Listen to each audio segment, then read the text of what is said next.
The wind in Wyoming territory did not whisper. It screamed. It clawed at the hills, tearing at the short, tough grass and scouring the granite faces of the ridges until they shone dull in the pale afternoon light.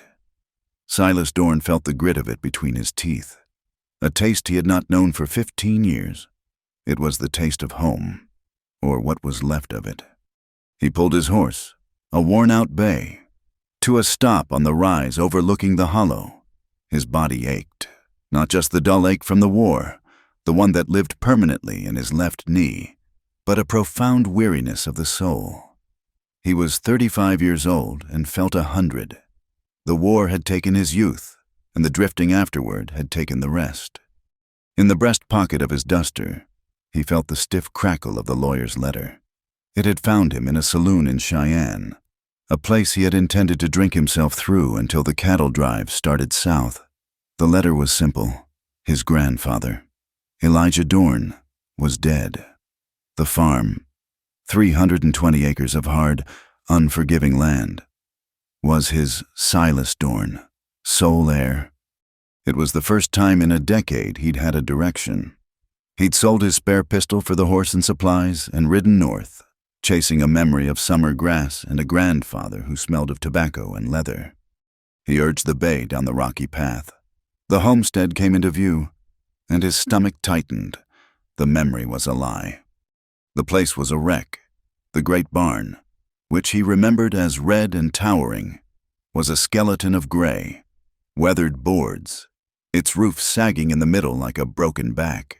The fences were gone, reduced to nubs of rotted wood sticking from the ground like bad teeth. But it was not the decay that stopped him. It was the smoke.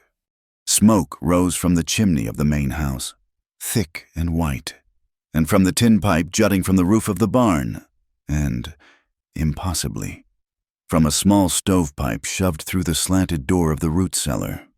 Silas pulled the bay to a halt near the empty cattle pen. A line was strung between the house and a dead cottonwood, sagging with patched shirts and women's unmentionables. A half-dozen chickens scattered from his path, skinny and wild.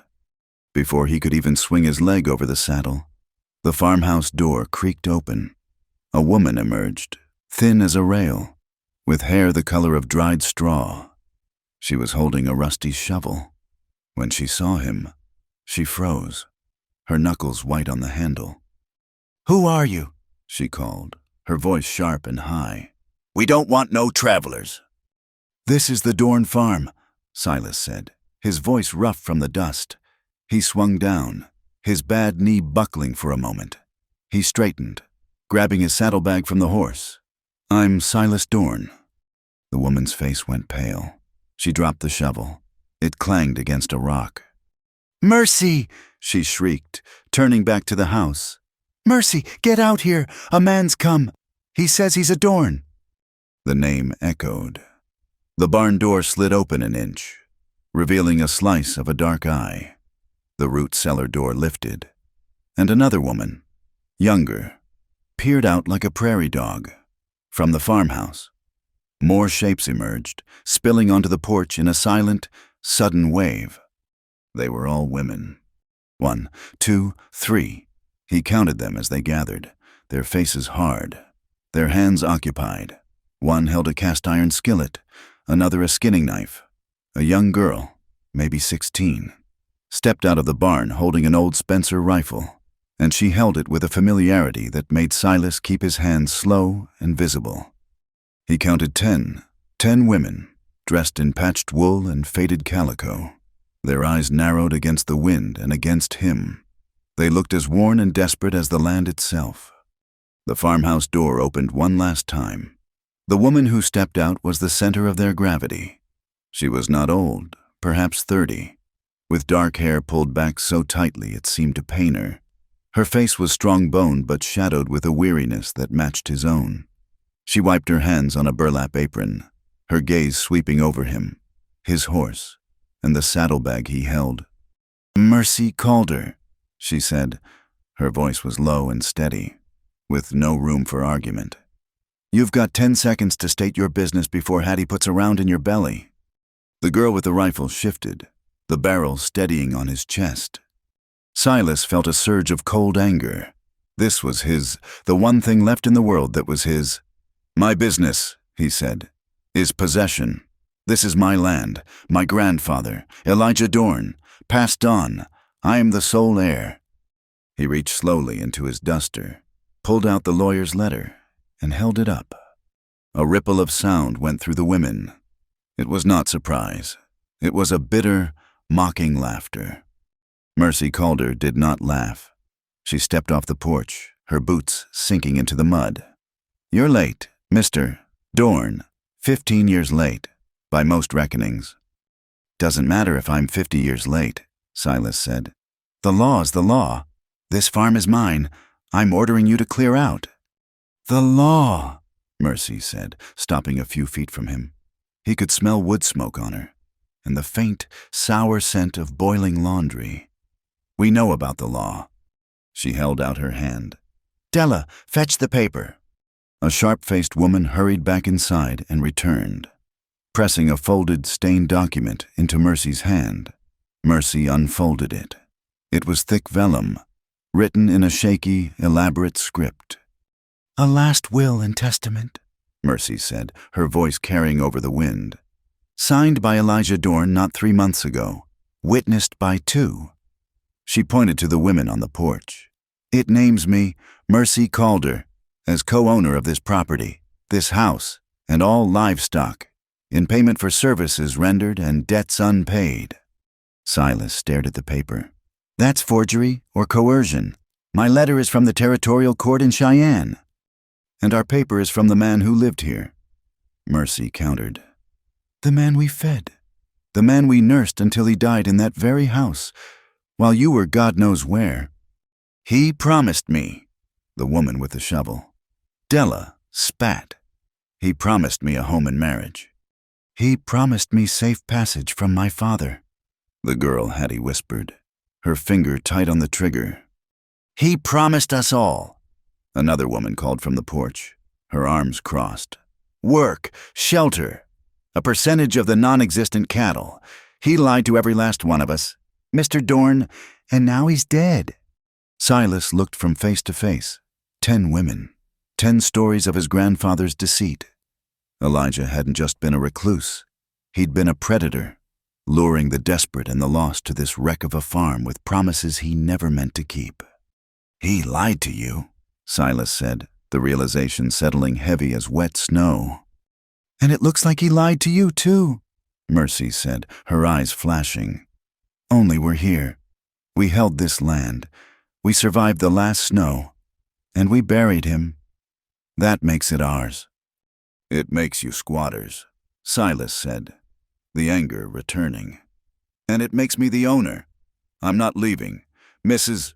Calder." "Neither are we." They stood in a standoff, the wind whipping Mercy's loose strands of hair across her face. She didn't blink. "The house is full," she said. "The root cellar is full. The barn is full." "Then I'll take the loft," Silas said. He grabbed his bedroll from his saddle and marched past her. The wall of women parted as he approached the barn, their hatred a physical thing he could feel on his skin. He stopped at the barn door and looked at Hattie. "Lower the rifle, girl. I'm not here to hurt you. I'm here for my land." He climbed the ladder to the loft. It was empty, save for brittle, dusty hay and the smell of mice. Below, he could hear the women living. Bunks had been built into the stalls. A small stove glowed in the center aisle. 10 women, living like soldiers in a barracks. He threw his bedroll in the cleanest corner. He was exhausted, but he wouldn't be run off. This was his last chance. The farm was in worse shape than he'd imagined. From the loft's high window, he could see the entirety of the property. The fences weren't just rotted, they'd been burned for fuel. The fields were fallow, choked with thistle. There were no cattle, no sheep, just his horse, 2 sad-looking mules, and the chickens. Winter was not coming. It was here. The sky was a low, bruised purple, and the wind had the sharp bite of ice. He was trapped, and so were they. The tension in the following days was a tangible thing. thick as mud. The women worked as a unit, a silent, efficient machine built on mutual desperation. They chopped wood, hauled water from the near-frozen creek, and mended the collapsing barn roof with a grim determination. Silas worked, too. He kept to himself, clearing the rotted manure from the stalls, reinforcing the supports of the loft, and hunting. The first time he brought back 2 rabbits. He dropped them on the porch. Mercy came out, looked at the rabbits, then at him. She went inside and returned with a heel of bread and a slice of salt pork. She set it on the porch railing and went back inside. They communicated in barter. They argued over resources. "You can't water your horse from the well," Hattie told him, rifle in hand, as he approached it on the 3rd day. "The well is low. It's for cooking and drinking. The creek is half a mile and freezing over." Silas argued. "Then you'd best get an axe and start chopping," she replied, and turned her back. He argued with Della over firewood. He'd cut a dead pine, and she accused him of taking from the house pile. "It's all one pile," he'd snapped. "We'll all freeze just the same if we don't work together." "We worked together just fine before you came," she retorted. But the true center of the conflict was Mercy. She was their leader, their judge, and their jury. She set the schedules, rationed the meager food, and settled the disputes between the other women. And she watched Silas with a cold, unwavering vigilance. On the 5th night, he heard steps on the ladder.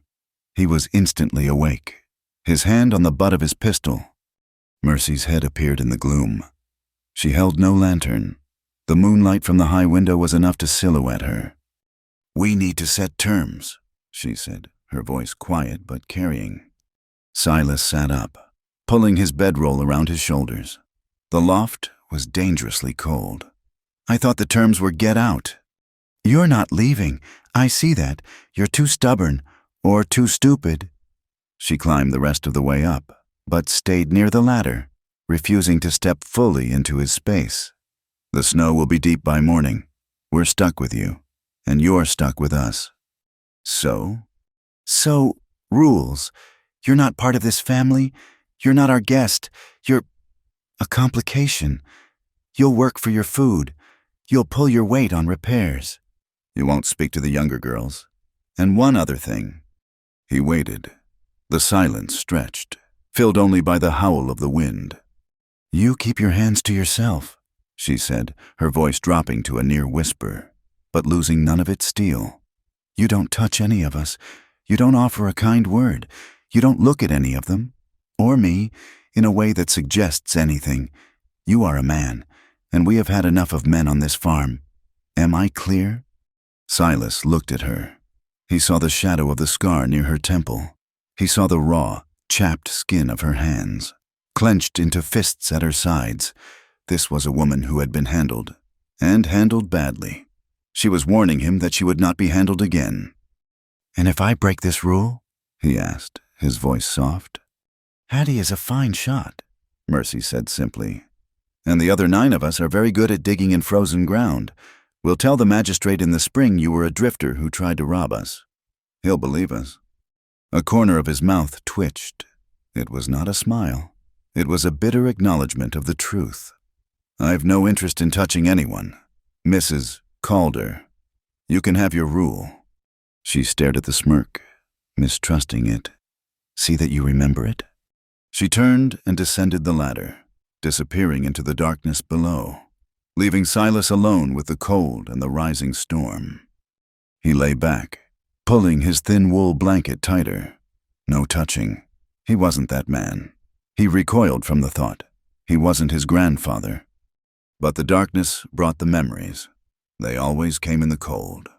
He had been that man, or worse. He had been the man who stood by and watched.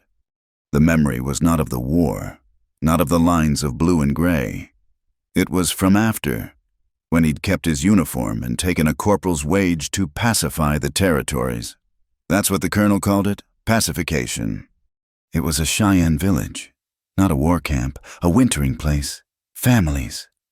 The order had come at dawn. Clear the territory, take possession. Silas remembered the smell of burning canvas and dried buffalo meat. He remembered the screaming of the women as they were dragged from their lodges. He was 20 years old, and he'd thought his duty was to follow orders. He had stood guard, his rifle heavy, as his fellow soldiers rounded up the women and children, their face blank with terror. He'd watched Lieutenant Harris corner a young woman behind the drying racks. He'd heard her plead, and he had turned his back. He had just turned his back and stared at the hills, his stomach churning, telling himself it was the cost of progress, the cost of taking the land. When he took his discharge a month later, the sight of that woman's eyes followed him. He swore to God he would never again be the man who took what wasn't his by force. He would never be the man who stood by while the strong brutalized the weak. And here he was, a man with a lawyer's letter, trying to force 10 broken women off the only scrap of land that stood between them and the winter. The irony was so bitter it felt like swallowing glass. He was no better than the men he despised. He was Elijah Dorn's heir in every way. He couldn't sleep. The wind shrieked, rattling the loose boards of the barn. The cold was a physical weight. He got up, his joints cracking, and moved silently to the ladder. He needed air, even if it froze his lungs. He climbed down. The barn was dark. The women were asleep in their bunks below, a mess of blankets and quiet breathing. He slipped out the main door, pulling his duster tight. The world was white. Snow was falling thick and fast, a blinding sheet in the moonlight. The wind drove it sideways, stinging his face. He heard a sound, nearly lost in the storm, a low, choked sob. He squinted, pulling his hat low. He moved toward the ruined cattle pen, where his horse and the mules huddled, their backs to the wind. He saw her. Mercy called her. She was standing by the fence line, her back to him, her thin shawl clutched around her shoulders. She had her face pressed into the rough mane of one of the mules, as if the animal were the only thing she could touch. Her shoulders were shaking. She was weeping. It was not a gentle cry. It was a silent, ragged tearing apart. She fought to make no sound, but the grief was too big. It was the sound of a person at the very end of their strength, a person carrying the weight of 9 other lives, a failing farm, a brutal winter, and a past that haunted her as much as his haunted him. Silas froze. The rule: no touching, no kind words. He should go back to the loft. It was safer. Getting involved was a fool's errand. This was a property dispute. Nothing more. But he watched her tremble, her body rigid against the cold, her sobs muffled in the mule's hair. He thought of the woman in the burning village. He thought of the dead-eyed stare of Hattie. He thought of the 10 women sleeping in horse stalls. He stayed where he was, hidden by the swirl of the snow, listening to her break, and something inside him, something that had been frozen and dead for 15 years, cracked. By morning, the world was gone. The snow had fallen without pause for 2 days and 3 nights, and when Silas looked out the high window of the loft, he saw nothing but an endless, undulating ocean of white. The farmhouse roof was a white mound. The root cellar was buried. The barn doors were sealed by a drift that reached halfway to the loft. A muffled shout came from below. "Silas! Dorn! Are you dead up there?" It was Mercy. He heard the scrape of a shovel. He pulled on his boots, his breath pluming in the frigid air. He went down the ladder. The women were already at work, a frantic energy in the cramped space. They had managed to force the side door open into a wall of snow. Hattie and another woman, Sarah, were taking turns attacking it with shovels, carving a tunnel to the surface. "The roof," Mercy said, not looking at him. She was checking the bindings on a pair of crude snowshoes made of barrel staves and rope. "The main house roof won't hold this weight, and the stock will suffocate if we don't clear the ventilation." "Give me a shovel," Silas said. "We have 3, she replied, thrusting the snowshoes at him. "You'll break the trail to the house. Hattie and I will clear the barn roof. The rest will work the tunnel." It was not a request. It was an order.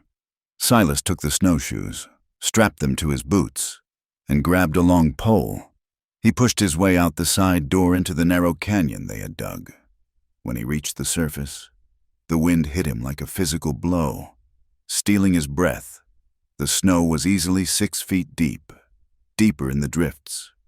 He began the slow, agonizing work of breaking a trail, plunging the pole ahead of him to check for hollows, then stomping down the snow. It was like walking through wet cement. Behind him, he heard the scrape and thud as Hattie and Mercy climbed onto the barn roof, their dark forms small against the blinding white. They worked for hours. They were not friends. They were not allies. They were a chain gang, bound together by the threat of freezing to death. He dug out the farmhouse chimney, then the door. He cleared the vents for the root cellar, where 3 of the women slept. He helped Hattie and Sarah clear a path to the woodpile, which was now just a series of lumps under the snow. Every muscle in his back and shoulders screamed. In this forced intimacy of survival, he watched Mercy. He saw how the other women deferred to her, even Della. When Hattie's hands grew too cold to grip the shovel, Mercy tore a strip from her own petticoat and wrapped the girl's hands, her voice low and firm. When Sarah began to weep from exhaustion, Mercy simply took the tool from her and did her work for her until the woman's sobs subsided. She was hard, yes, but she was a leader. She portioned out the dwindling food with an iron will, taking the smallest share for herself. Yet, toward him, she was ice. If he spoke, she gave a one-word answer. If he passed her in the narrow tunnel, she pressed herself flat against the snow wall, her entire body rigid, refusing to let their coats even brush. She was a fortress, and he was the enemy at the gate. The tension only grew as the snow trapped them. The cabin fever set in. The days bled together, marked only by the endless, back-breaking labor of clearing snow that fell almost as fast as they could move it. The conflict came, as it always does, from a different direction. It came from Della. Della, with her sharp face and desperate eyes, had been watching Silas. She was the one who claimed Elijah had promised marriage. Silas recognized the look. She was a woman who saw men not as partners, but as rafts. And Elijah, her first raft, had sunk. She found him in the tack room, where he was trying to repair a broken harness by the light of a single, guttering candle. The other women were in the farmhouse. A rare moment of quiet. Mr. Dorn, she said, her voice dropping into a low, practiced purr. She slid into the small room, bringing a wave of cold air with her. Silas didn't look up from the leather strap. "Ma'am." "It's awful cold." She rubbed her arms, though she was wearing a thick wool shawl. Awful cold to be alone. "It's cold everywhere," Silas said, pulling the waxed thread taut. She moved closer until her skirts brushed his knee. "You're a strong man, not like Elijah was at the end. He was all talk." She laughed, a short, bitter sound. "All promises? But you're quiet. You just do things." She laid a hand on his shoulder. Her fingers were thin, but her touch was heavy, possessive.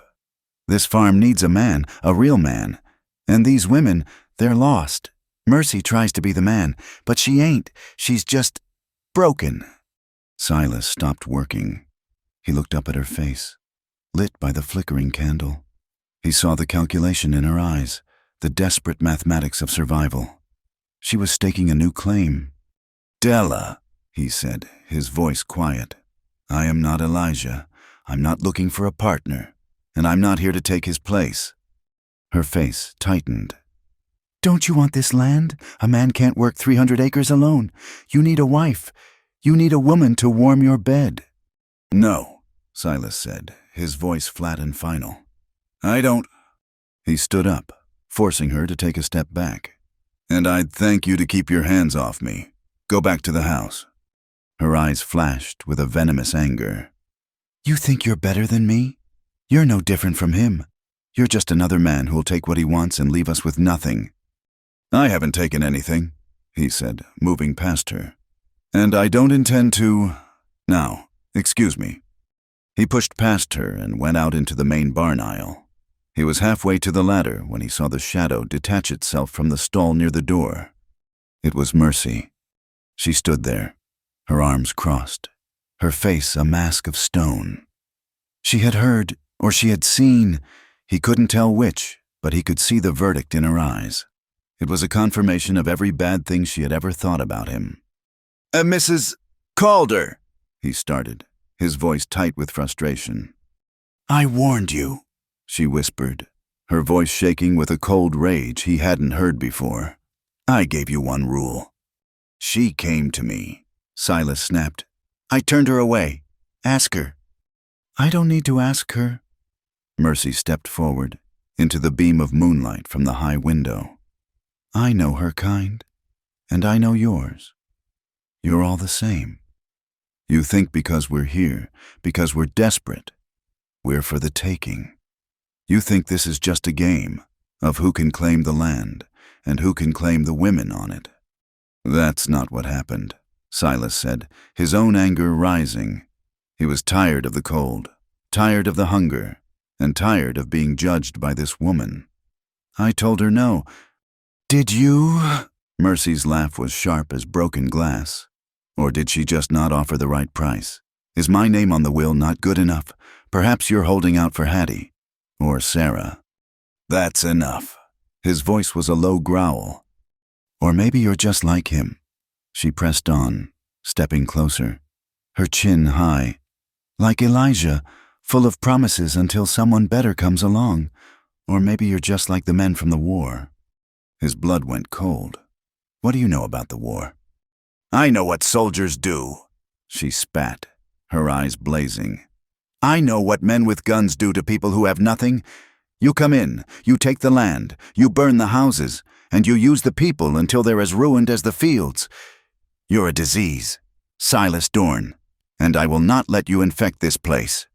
It was too close to the memory, too close to the burning village, the woman's empty eyes.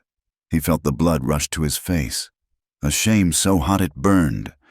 "You don't know a damn thing about me," he said, his voice rough. "I know you're a man who thinks he can own things that don't belong to him. First this farm, now the women on it. You are no better than any man who ever abandoned us, or used us, or left us for dead." She turned on her heel and marched out of the barn, slamming the side door. The sound echoed in the frozen silence. Silas stood there, shaking. He wanted to hit something. He wanted to tear the barn down.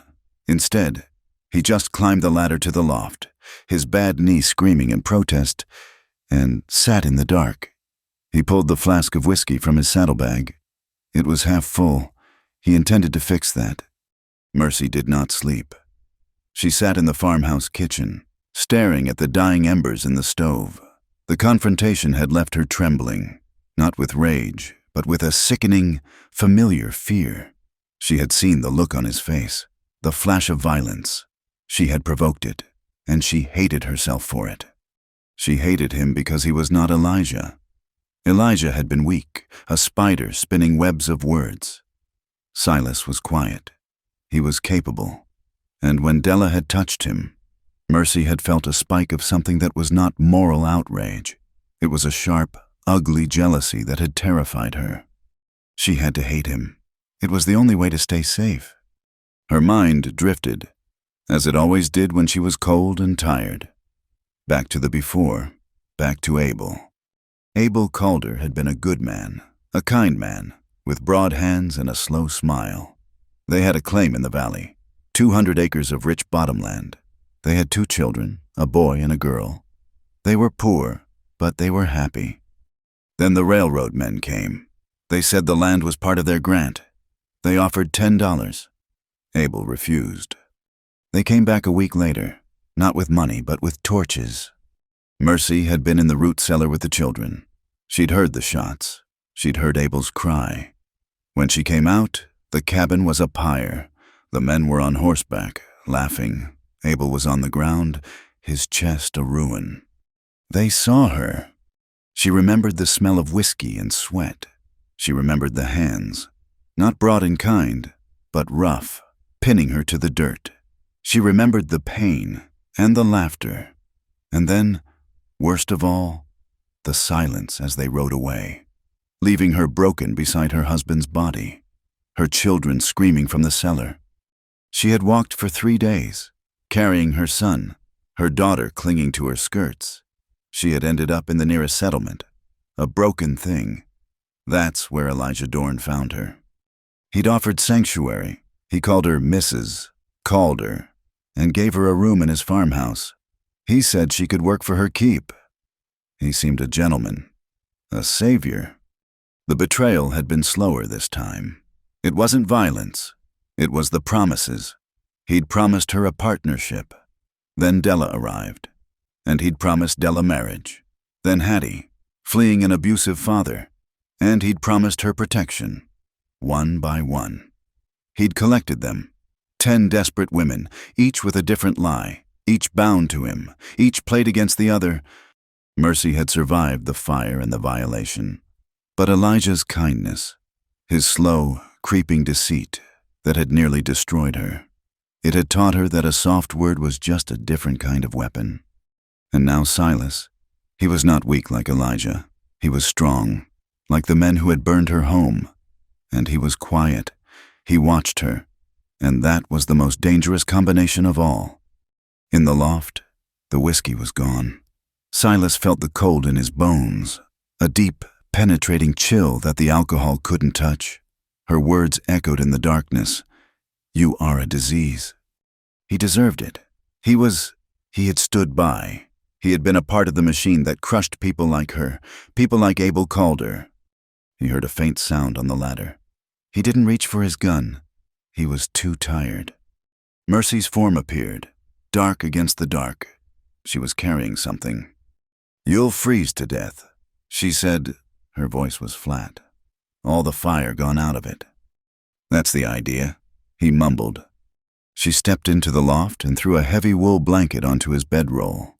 It was an old army blanket, thick and gray. "Della told me what happened, that you refused her." Silas said nothing. He just stared at the blanket. Mercy stood there, awkward, rubbing her arms. "I shouldn't have said what I said about the war." "You were right," he said, his voice thick. "You were right about all of it." She looked at him, surprised. The moonlight was just enough to see the confusion on her face. She had expected a fight. "The cold is bad," she said, shifting her weight. "The chimney in the house is drawing poorly. We're all sleeping in the kitchen." "It's warmer in the stalls," Silas said. "The animal heat." "Not by much." She did not leave. She lingered, a ghost in the freezing air. "Why did you come back, Silas?" she asked, her voice barely a whisper. "After all this time, there's nothing here." "Because it's the only place I had left to go," he said. I thought if I owned this land, if I worked it, I could be a different man. Not the one. The one from the war," she finished for him. He nodded, a sharp, painful movement. We took a village, for the railroad, just like you said, burned it, took the people. I stood by. I let it happen. I let them." He couldn't say it. He didn't have to. The silence in the loft was heavy with their shared understanding. They were two sides of the same brutal coin. He was the man who had stood by. She was the woman who had been left in the dirt. "I am sorry," she whispered. It was an absolution he didn't deserve. "Don't be," he said. "Your hate it's honest. It's the only honest thing on this farm." He was shivering. His teeth were chattering. Mercy took a step closer. She looked at the thin blanket he had, then at the thick one she'd brought. She sat, not close, but on the edge of his space, and started to unfold the army blanket.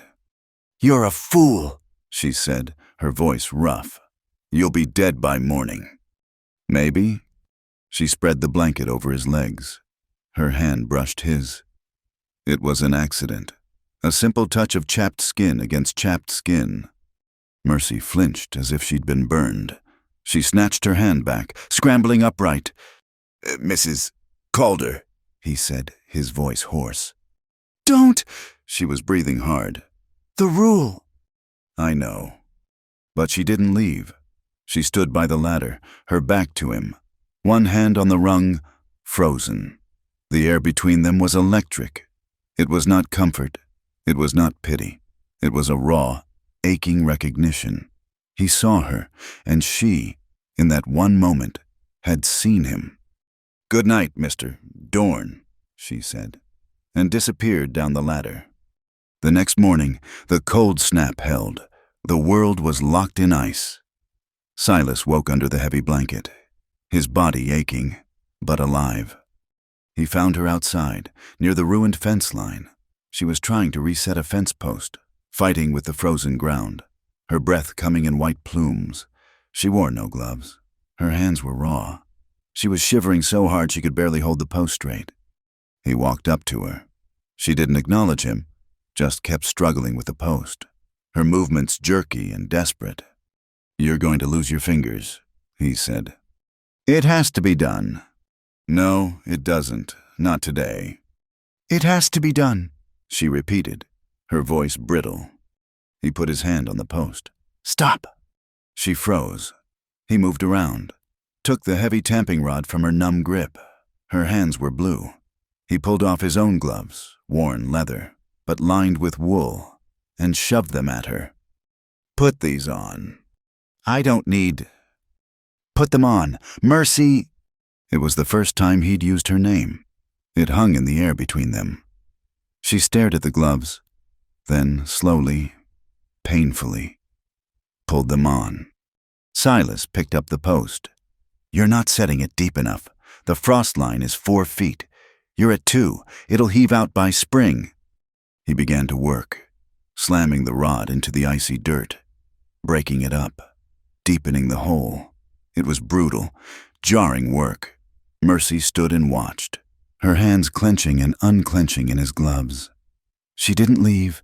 She didn't help. She just watched him work, his muscles straining under his thin coat. For a moment, she allowed him to be near. She allowed him to fix something. That night, the barn was the only refuge. The stove in the farmhouse was barely working, the chimney blocked by ice. The women huddled in the kitchen, but Mercy and Silas took the watch in the barn, tending the small stove they'd set up for the animals. The others were asleep. The barn was silent, save for the stamp of a mule and the howl of the wind. They sat on opposite sides of the stove, the small circle of red light painting their faces. "It can't last," she said, staring into the flames. "The food. We'll be out of flour in a week. The mules are failing." "The storm will break," he said. "And what if it doesn't?" She looked at him, her eyes dark. "What happens when it's all gone? Silas, when it's just us and the cold?" "We survive. Some of us don't," she said. The cold was creeping in. He was shivering. She was, too. He took the army blanket from his shoulders. "We share," he said. It wasn't a question. She hesitated, then nodded. He moved to sit beside her on the hay bale, close enough for the blanket to cover them both. He draped it over her shoulders. Then their arms pressed together. He could feel the tremor in her body. They sat in silence for a long time. The warmth from his body next to hers was a shock. It was the first time she had felt a man's nonviolent presence in years. It was terrifying, and it was good. He smelled like wool and smoke. She smelled like laundry soap and hay. He turned his head. She was looking at the fire, but he saw the line of her jaw, the exhaustion etched around her eyes. He saw the scar on her temple. He felt a desperate, aching need to— what? Protect her? He was the last man on earth who should be protecting anyone. She turned her head. Her eyes met his. The air left his lungs. The barn, the cold, the other women, it all evaporated. There was only the red light of the stove and the darkness in her eyes. He saw her fear, and underneath it, he saw a profound, desperate loneliness that matched his own. He leaned in. It was slow. He was giving her every chance to pull away, to slap him, to run. She didn't. Her eyes fluttered. Her breath hitched. She leaned in, just an inch. Her lips parted. He was a breath away. He could feel the warmth of her skin. And then she broke. A small, choked sound tore from her throat. She shoved the blanket off, scrambling to her feet, her eyes wide with sheer, animal panic. "No," she whispered, her voice cracking. "I can't. Don't." She turned and fled, running from the barn, slipping in the snow, disappearing into the dark toward the cold farmhouse. Silas sat alone by the fire. The blanket pooled at his feet. He dropped his head into his hands. The image of her terror burned into his mind. It wasn't him she was afraid of. It was herself. The storm did not break. It paused, gathered its strength, and returned with a vengeance. It was no longer just snow. It was a blizzard, a howling white nightmare that erased the world. The wind shrieked like a banshee, driving ice pellets against the farmhouse windows with the sound of thrown gravel. They were sealed in. The drifts buried the porch, climbing the walls like hungry animals. For 3 days, the 11 of them, 10 women and Silas, were trapped inside the farmhouse. The barn, only 50 yards away, was a separate continent, a journey that meant risking a whiteout death. The air in the house grew thick and foul. Fear, close-bodied sweat, and the smell of the slop bucket mingled with a new, more terrifying scent. Smoke. "It's the chimney," Mercy said, her voice tight. She was standing near the cast-iron stove, her eyes stinging. A thick, greasy soot was puffing back into the room with every gust. The wind's capped it, or it's clogged. "We have to put it out," Della said, her voice high with panic. "We'll suffocate." "We put it out. We freeze," Hattie countered, her hand, as always, on the stock of her rifle. "We need to clear it," Silas said. He was already pulling on his boots. The women stared at him. "Clear it?" Sarah whispered. "You mean, go on the roof?" "It's the only way. You'll be blown off," Mercy said. It was a flat statement, not a warning. "Rope me," Silas said. "I'll tie off to the chimney itself. I need a heavy rock and the long pole." It took them half an hour. They braided 3 lengths of laundry rope together. Silas bundled in every layer he owned, stepped out the back door into a screaming wall of white. He was invisible before he'd taken 3 steps. The women inside held the rope, paying it out, feeling the desperate, violent tugs as the wind tried to claim him. He was on the roof for what felt like hours. They heard scrapes, a muffled curse, the heavy thud of the weighted pole slamming down the flue. Twice, the rope went slack, and Mercy's heart stopped, only for it to snap taut again, nearly pulling Hattie and Della over. Then, a cascade of black, frozen soot fell into the stove, followed by a rush of blessed, clear air being sucked upward. The draft was back. Silas fell back through the door, a creature of ice. His beard was a solid block. He collapsed on the floor, shaking, his lungs burning. Mercy just looked at him, her face pale. She handed him a tin cup of water and a dirty rag. "You didn't die," she said. "No," he rasped, wiping the soot from his eyes. The truce was short-lived. The immediate crisis of air was replaced by the slower, deeper crisis of food. The stores in the root cellar were unreachable. They were down to what was in the farmhouse pantry: half a sack of cornmeal, a few pounds of salt pork, and a dwindling crate of withered potatoes. Mercy took control. She was the general, doling out rations that were insults, a thin gruel in the morning, a single boiled potato at night. The tension in the small house was so thick it was hard to breathe. The women's whispers turned sharp. Della, whose sharp-boned frame seemed to suffer the hunger most visibly, cornered Mercy by the stove. "We should have taken your offer," she hissed, low enough for only Mercy to hear. "We should have sold out to Rusk." "There is no Rusk," Mercy snapped. "There is only this storm. We eat what we have." "You're starving us." "I am keeping us alive." Mercy's voice cracked. She was on her feet, her hands clenched. She had not slept in 2 days, taking the longest watch by the fire, her body rigid with the cold and the responsibility. She pushed past Della, her head light, the room, full of smoke and the smell of unwashed bodies, tilted. "Mercy," Sarah said, her voice sounding very far away. Mercy put a hand to the wall. The rough boards felt slick. She saw Silas look up from the corner where he'd been mending a snowshoe. His eyes? Why were his eyes so sharp? "I'm fine," she whispered. She took one more step, and the floor came up to meet her. She didn't feel the impact. The world just went black. When she woke, the first thing she felt was heat, a dry, steady heat on her face. The second was the smell of clean pine. She was not in the kitchen. She was in Elijah's room, the one they had all avoided, the one where he had died. A small, healthy fire crackled in the hearth.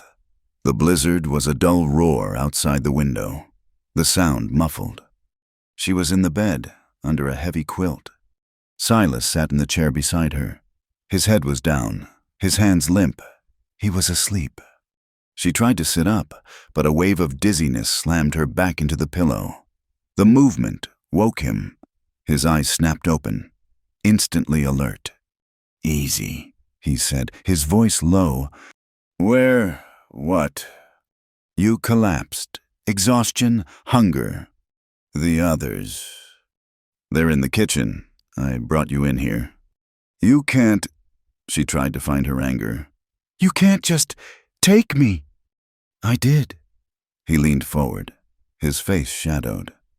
"They were on you like chickens on a grub. Della was trying to get your ring." Mercy's hand instinctively went to her left hand. The simple gold band, Abel's band, was still there. "I won't let them peck at you," he said. "You're the one holding this place together. If you break, we all break. Now, be quiet." She stared at him, baffled. The authority in his voice was absolute. Yet it was not cruel, it was protective. "I have to get back," she whispered, her throat dry. "You're not going anywhere." He held a tin cup to her lips. It was warm water. Nothing more. She drank. "Sleep, I'll keep the watch." And she did. She drifted in and out of a gray, fevered haze. The storm raged. The hunger ached in her belly. But the room was quiet, and he was there. He never left the chair. She dreamed. She dreamed of Abel. They were building the fence on their bottomland. The sun was warm. He was laughing, his sleeves rolled up, showing the thick, sun-browned hair on his arms. He kissed her, and he tasted of sweat and sunshine. "I love you, Mercy girl," he whispered. "I'll never let anything touch you." The dream soured. The sky turned red. The smell of sunshine became the smell of smoke. The men on horseback. She was running, screaming. "Abel, get up! Abel!" Then the hands, the rough, whiskey-smelling hands pulling her down. The weight of a man on her. The laughter. The tearing pain. "No! Please, God! Not in front of— Sarah, Abel, get Sarah, please!" She was crying in her sleep. A low, animal sound. She thrashed, tangled in the quilt. "Shh, shh." A hand on her forehead, cool, heavy. "Silas." He was leaning over her, his face grim in the firelight. He was holding her hand. "You're safe," he whispered, his voice rough. "They're not here. It's just the storm. You're safe." She subsided, her breathing ragged. She was still half in the dream, half in the room. She was so cold. "Abel," she whispered, her eyes squeezed shut. "He's gone." "I know," Silas said, his thumb rubbing the back of her hand. He had heard it all. The names, the terror. He sat there in the dark, listening to the pieces of her past, and a cold, protective rage settled in his chest, a rage deeper than his own shame. He was falling for this broken, fierce woman, and he was falling hard. When she woke again, she was clear-headed, The storm was quieter. The fire was low. She was lying on her side. Silas was asleep in the chair, his head fallen back against the wall. He looked exhausted. His beard was rough, his face tracked with soot and weariness. She watched him sleep. This man, her enemy, this man, who had claimed her land. He had carried her. He had guarded her. He had listened to her nightmares. And he had not left. He woke with a start, as if sensing her gaze. His eyes met hers. The silence in the room was heavy. "How long?" she asked. "A day, maybe more. The storm's slowing." "The others?" "I've been checking. They're managing, scared, but they're alive." He stood up, his joints cracking. He moved to the small fireplace, where a tin pot sat in the embers. He poured a thin, steaming liquid into a bowl. "What is it?" "Broth. I found a few bones in the pantry. From the rabbits I caught." He came toward her. She pushed herself up on her elbows. She was weak, dizzy. "I can't." "You will." He sat on the edge of the bed. He didn't ask. He put his arm behind her shoulders, lifting her just enough, and held the bowl to her lips. Her head rested against his chest. She could feel the solid, slow beat of his heart through his wool shirt. He was warm. He was real. She didn't speak. She didn't fight. She didn't pull away. She drank the broth, her eyes on the fire, and let him hold her. It was the first time in years she had felt safe. It was the first time she had willingly surrendered. The next crisis came that evening. The storm had lessened to a driving snow. Hattie came banging on the bedroom door. "Mercy! Silas! The water's gone! The bucket's hitting solid ice!" Silas and Mercy looked at each other. The truce was over. They were out of water. Melting snow for 11 people required a massive amount of fuel. Fuel they did not have. "The river," Silas said. "It's a mile," Mercy whispered, already standing, pulling her shawl tight. The broth had given her a sliver of strength. "It's frozen over," Hattie said, her face pale. "We can't." "We can," Silas said. He was already pulling on his heavy duster. "We need ice. We can melt it faster. I'll take the mules and the axe." "It's a whiteout," Mercy argued. Following him to the kitchen, the other women were gathered, their faces pinched with fear. "You'll walk off a ravine. You won't find the river. I'll follow the fence line south. It leads to the cottonwoods. The river is just beyond." He grabbed the axe. "It's suicide," Della muttered. Silas looked at Mercy. "Keep the fire hot." He plunged out the door. Mercy did not wait in the house. She went to the barn. The cold in there was stunning, but it was out of the wind. She tended the animals, her movements jerky. She was terrified. She was waiting for a man who might not come back. She had let Abel die. She had let him go out to face them. And she had hidden. She would not hide again. She waited. An hour, 2. The light was failing. The gray afternoon was turning into a purple, bruised dusk. She heard it, the crunch of hooves, the scrape of the door. Silas fell into the barn. He was not a man. He was an ice sculpture. His hat, his beard, his shoulders, all caked in a thick armor of frozen snow. He was trembling so violently he could barely stand. Behind him, the 2 mules, equally frosted, carried sacks loaded with huge, clear blocks of river ice. "Silas!" She ran to him. He slumped against the stall, the axe falling from his numb hand. "Got it," he chattered, his teeth clacking. "You're freezing to death." She was frantic. She grabbed a horse blanket from a rail, throwing it around him. She pulled off his frozen gloves, revealing hands that were waxy and white. She gasped. She shoved him onto a hay bale and began to rub his hands, hard, chafing them between her own. Her touch was not gentle. It was desperate. "You fool," she whispered, her voice breaking. "You absolute stubborn fool." "Had to," he mumbled, the shivers racking his whole body. She grabbed more blankets, piling them on him. She unbuttoned his frozen duster, pushing the icy fabric away. She wrapped him in the dry wool, her hands moving over his chest, his arms trying to force warmth back into him. He was dangerously cold. "Mercy." He grabbed her wrist.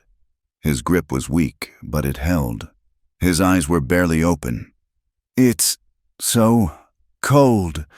She looked at his blue-tinged lips, his pale face. He had saved them. He had walked into the blizzard, and he had come back. All the fear, all the anger, all the grief of the last week, of the last years, crested. She made a decision. She climbed onto the hay bale with him. She pulled the heavy blankets over both of them, cocooning them. She pressed her body against his, trying to give him her own heat. "I'm here," she whispered, her arms around his chest. "I'm here, Silas. You're not alone." He turned his face into her shoulder, his breathing ragged. He held her. They stayed like that for a long time. The wind howling outside, the barn dark and frozen. Two people huddled for warmth in a sea of ice. That night, the storm finally began to die. The wind settled. The silence was deafening. The other women were asleep in the farmhouse. Silas was in the loft. He was weak, exhausted from his ordeal, but the dangerous chill had passed. Mercy had fed him more broth, and the feeling had returned to his hands and feet, a painful, tingling burn. He lay in his bedroll, staring at the roof beams. He heard the ladder creak. She appeared, a silhouette against the moonlit snow visible through the high window. She carried a blanket. She didn't speak. She just climbed up and walked over to him. "You should be in the house," he said. "So should you." She stood over him, her face unreadable. "You saved us today." "We saved each other." The air was thick with unspoken words. The near kiss, the rescue, the sick room, the frantic embrace in the barn. The walls between them had been smashed, one by one. "Why?" she whispered. "Why did you do it? You have the lawyer's letter. You could have just let us fail." "I told you," he said, his voice rough. "I'm not that man anymore, and I'm not Elijah." She looked at him, and he saw the fear in her eyes, the warring emotions. "I'm afraid," she said. "I know." She knelt by his bedroll. "I haven't, since Abel. I swore I can't." "You don't have to," he said. "But She touched his face, her fingers tracing the line of his jaw, where the ice had cut him. "I'm so tired of being cold. I'm so tired of being alone." He covered her hand with his. "Me too." He pulled her down. It was not a seduction. It was a collision. It was desperate and raw and aching. Their mouths met, clumsy with need. It tasted of salt and cold and the thin broth they had shared. In the silence of the storm, in the hayloft above the sleeping animals, they came together. It was not the gentle reunion of lovers. It was a grasping, grieving act of survival. Every motion was filled with unspoken grief, a desperate clinging to life. It was a plea and an answer. He held her as if she were the only solid thing in the world, and she clung to him as if he were a fire in the endless, freezing dark. Afterward, she did not pull away. She lay beside him, tucked under his arm, her head on his chest, and she began to weep. It was not the quiet crying he'd heard before. It was a deep, body-racking sob, the grief she had held back for years.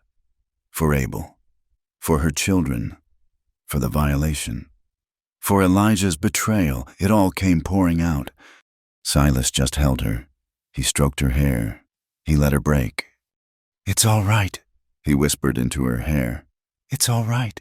I've got you." I betrayed him," she wept. What have I done?" "You survived," he said, his voice thick. It wasn't just desire. It was something else. It was us, just us. She quieted, her sobs turning to shudders. She fell asleep, her hand clutching the front of his shirt, her face buried against his chest. The next morning, the sun came out. It was a blinding, brilliant, merciless light, reflecting off the miles of unbroken snow. Mercy was gone. When Silas came down the ladder, sore and tired, the barn was already busy.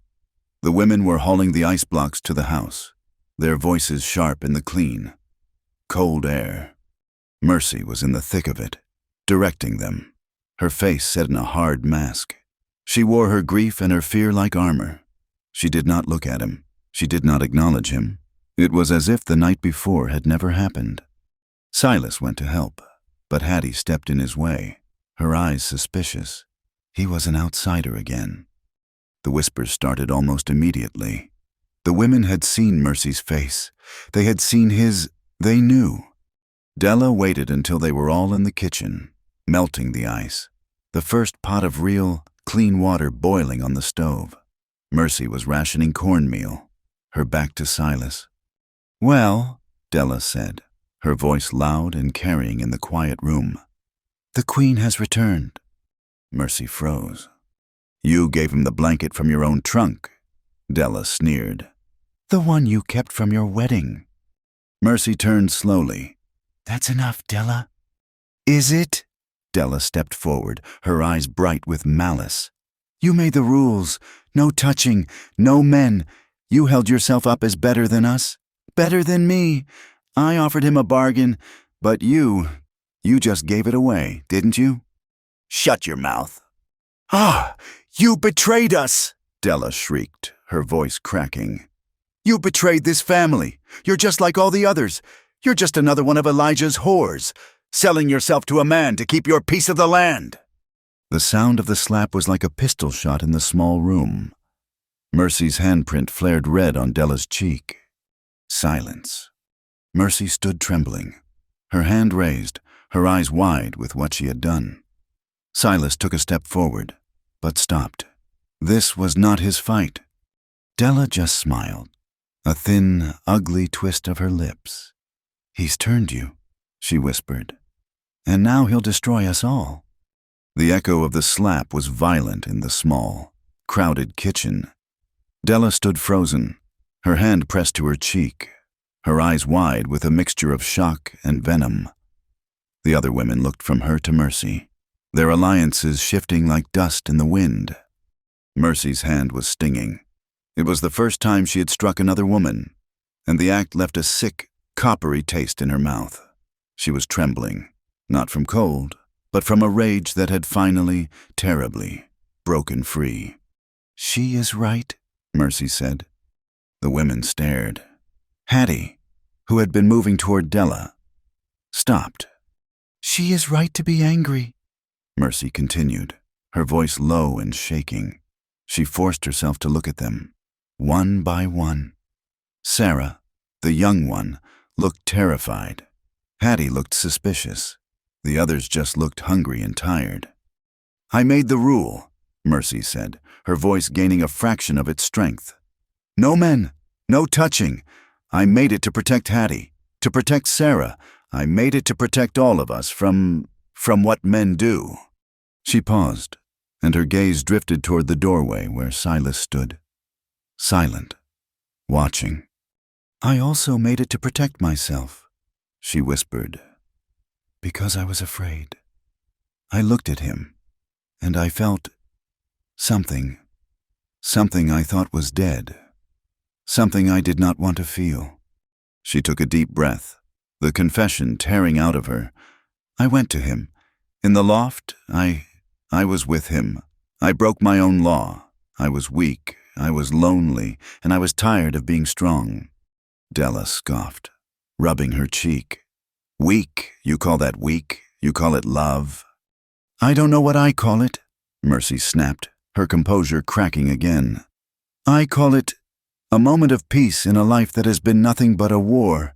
He was cold. I was cold. We were just two people, and the storm was too much." "So what now?" Hattie demanded. Her voice was practical, cutting through the emotion. "You're with him? Does that mean you side with him? Does he still mean to take this land?" "I don't know," Mercy said, her voice desperate. He hasn't said, he just took what he wanted," Della spat. "Like they all do. And you let him. You're no better than he is. Mercy, you're no better than Elijah." "That's enough," Silas said from the doorway. His voice was quiet, but it silenced the room. "What happened in the loft is my doing, not hers." "Your doing?" Della laughed, a high, hysterical sound. "She came to you, didn't she? She climbed your ladder." "Leave her be," Silas said, taking a step into the room. He looked at Mercy, his eyes full of a pain that matched her own. The intimacy of the night before was now a public spectacle, a weapon to be used. He felt a surge of shame and a deeper protective instinct. He needed to get out.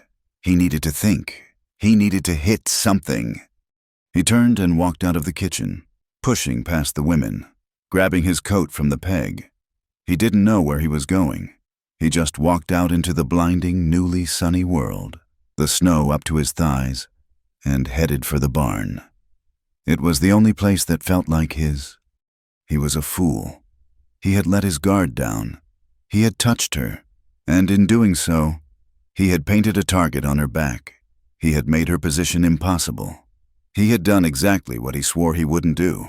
He had brought ruin to a woman who had already seen too much of it. He tramped into the barn, the mules stamping in their stalls, the chickens scattering. The air was cold and still. He was full of a restless, angry energy. He went to the tack room, looking for work, for anything to distract him from the mess he had made. He saw the broken stall door, the one Hattie had been meaning to fix. The hinge was torn from the wood. It would need new bolts, maybe a new board. He went to the small, cramped storage area where Elijah had kept his tools and seed. It was a mess of rusted metal, rotting burlap sacks, and mouse droppings. He kicked at a pile of ruined harness, frustrated. He was no better than his grandfather. He had used a woman's loneliness, her fear, just as Elijah had. He leaned against the wall, disgusted with himself. The board behind his shoulder shifted. He froze. He pressed it again. It was loose. It was a single, neatly cut plank in the back wall of the stall. It wasn't warped. It was designed to be removed. His pulse quickened. He worked his fingers into the crack, pulling. The board came away in his hands. Behind it was a dark, square hollow, and in the hollow sat a small, tin lockbox. He reached in, his heart pounding, and pulled it out. It was heavy. It wasn't locked. He lifted the lid. Inside, nestled on dark velvet, was a leather-bound ledger. He took it out. It was heavy, the leather stiff and cold. He opened it. The first page was a scrawl of numbers, feed costs, seed prices. But the second page made his blood run cold. It was a list of names. Della Matthews, arrived June 10th, 1879. Promise, marriage and title as wife. Harriet Vane, arrived August 2nd, 1879. Promise, protection from father. 5% of all cattle stock. Given rifle. Sarah Goodnight, arrived September 4th, 1879. Promise, board and food, in exchange for services. He scanned the page, his horror growing. There were 10 names, 10 women, each with a date, each with a meticulously recorded promise. He found her name at the bottom. Mercy Calder and 2 children. Arrived October 20th, 1879. Promise, co-ownership of farm and house, in exchange for management of household and other debts. He felt sick. This was not a journal. This was a predator's accounting. His grandfather had not just been a liar. He had been a collector. A man who used promises like traps, luring desperate women and documenting his power over them. He was worse than the men in the war. He was colder, more precise. Silas was about to slam the book shut when a folded piece of vellum fell from the back pages. He picked it up. His hands were shaking. It was newer than the ledger entries. The ink was dark. A last will and testament. It was dated 3 months ago, weeks before Elijah died, long after Silas's lawyer's letter had been drafted. He read the words. It was simple. It was brutal. I, Elijah Dorn, being of sound mind, do hereby revoke all previous wills and testaments. I leave my property, the 320 acres known as the Dorn Farm, and all buildings and stock upon it, to be held in common. And then the final line. It shall be divided in 10 equal shares, to be owned by the 10 women currently residing upon my land. Their names as follows: Della, Hattie, Sarah, and, last on the list, Mercy Calder. Silas stared at the paper. His lawyer's letter was worthless. Mercy's will was worthless. This was the truth. This was the only thing that mattered. He was torn. He held his own inheritance, the letter that gave him everything, in his pocket. He held this new will, the morally right one, in his hand. If he burned this paper, if he burned the ledger, no one would ever know. The farm would be his. He could be the sole owner. He could even, legally, evict them all. He thought of the burning village. He thought of the woman's eyes. He thought of Mercy, her body trembling in his arms, whispering about betrayal. If he burned this paper, he was his grandfather's son.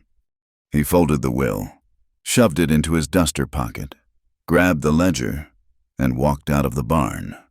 He had to show Mercy. He had to show them all. He was halfway to the house when Hattie stepped out from the side of the porch, the Spencer rifle in her hands. She was not aiming it at him, but she held it at the ready. "You've been in there a long time," she said. Her eyes narrowed. The morning's confrontation had left her jumpy, her loyalty to Mercy warring with her deep suspicion of him. "I found something," Silas said, holding up the ledger. Hattie's eyes fixed on the book. "What is that? More of Elijah's papers?" "It is. It's—" "Give it to me." She stepped forward, her hand out. "I'm giving it to Mercy. Hattie, it concerns all of you." "I'm the guard here," Hattie said, her voice rising. She's not thinking straight. You've muddled her. Give me the book." "Girl, I'm not going to fight you. Lower the rifle." Silas tried to step past her. "No." Hattie moved, blocking him. She was young, scared, and holding too much power. "You're trying to trick us. You're trying to buy Mercy's favor, cut the rest of us out. You're just like him." "Hattie, calm down." "Give it to me." She grabbed for the ledger. Silas pulled it back. "Stop it." Della, drawn by the shouting, appeared on the porch.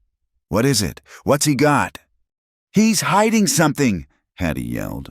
She shoved Silas hard, using the rifle as a bar. Silas stumbled back in the deep snow. He was angry. "I'm not hiding anything, you damn fool!" He shoved her back, his good arm connecting with her shoulder. Hattie lost her footing. She slipped on a patch of ice, her finger tightening on the trigger as she fell. The explosion was deafening. The sound of the shot echoed off the hills, scattering the chickens. Silas stared, stunned. Hattie was on the ground, her face white with shock. Then the fire started, a hot, searing line of pain across his left shoulder. He looked down. His coat was torn. A dark, wet stain was spreading fast, blossoming red against the dark wool. "Damn it!" he hissed, clamping his hand to the wound. He stumbled back, leaning against the farmhouse wall, the snow around his boots turning pink. "Damn it, Hattie!" The kitchen door burst open. Mercy ran out, her eyes wild. She saw Hattie on the ground, the smoking rifle. She saw Silas, slumped against the wall, his hand covered in blood. "No," she breathed. Her paralysis lasted only a second. The sight of his blood, the reality of the violence, snapped her back into the woman who had survived. She became the healer. "Inside," she commanded, her voice like iron. She grabbed Silas's good arm, pulling him. "Hattie, get up. Put that rifle away before you kill someone. Sarah, get the whiskey from my trunk, and the clean rags. Now." The women scrambled. They half-carried, half-dragged Silas into the kitchen, sitting him in the chair. The ledger fell from his numb hand onto the table. "Get his coat off," Mercy ordered. "Della, you're not helping. Get water. Boil it." They peeled the heavy, blood-soaked duster and shirt from his shoulder. Mercy's face was pale, but her hands were steady. The bullet had not gone deep. It was a graze, a nasty, burning furrow torn through the muscle and skin. It was bleeding badly. "It's clean through the meat," Mercy said, her voice tight. "You're lucky. Silas, an inch over. It would have taken your arm." Sarah returned with the whiskey and rags. Mercy uncorked the bottle. "This will burn." "Just do it," he ground out, his teeth clenched. She poured the whiskey over the wound. Silas roared, his body arching off the chair. The smell of alcohol and blood filled the room. Mercy didn't flinch. She began to clean the wound, her touch firm, efficient. The other women watched, silent. Hattie was in the corner, weeping. She thought I was hiding this," Silas panted, nodding at the ledger on the table. Mercy's hands paused. She looked at the book. "What is it?" "My grandfather." Silas's voice was strained, full of pain and a deeper, colder anger. He kept records. He wasn't just a liar. Mercy, he was meticulous." He told them about the list, the names, the promises. "He promised Della marriage," Silas said, his eyes finding Della's. "He promised Hattie 5% of the stock. He promised you co-ownership." A wave of sick understanding passed through the room. It was one thing to be lied to.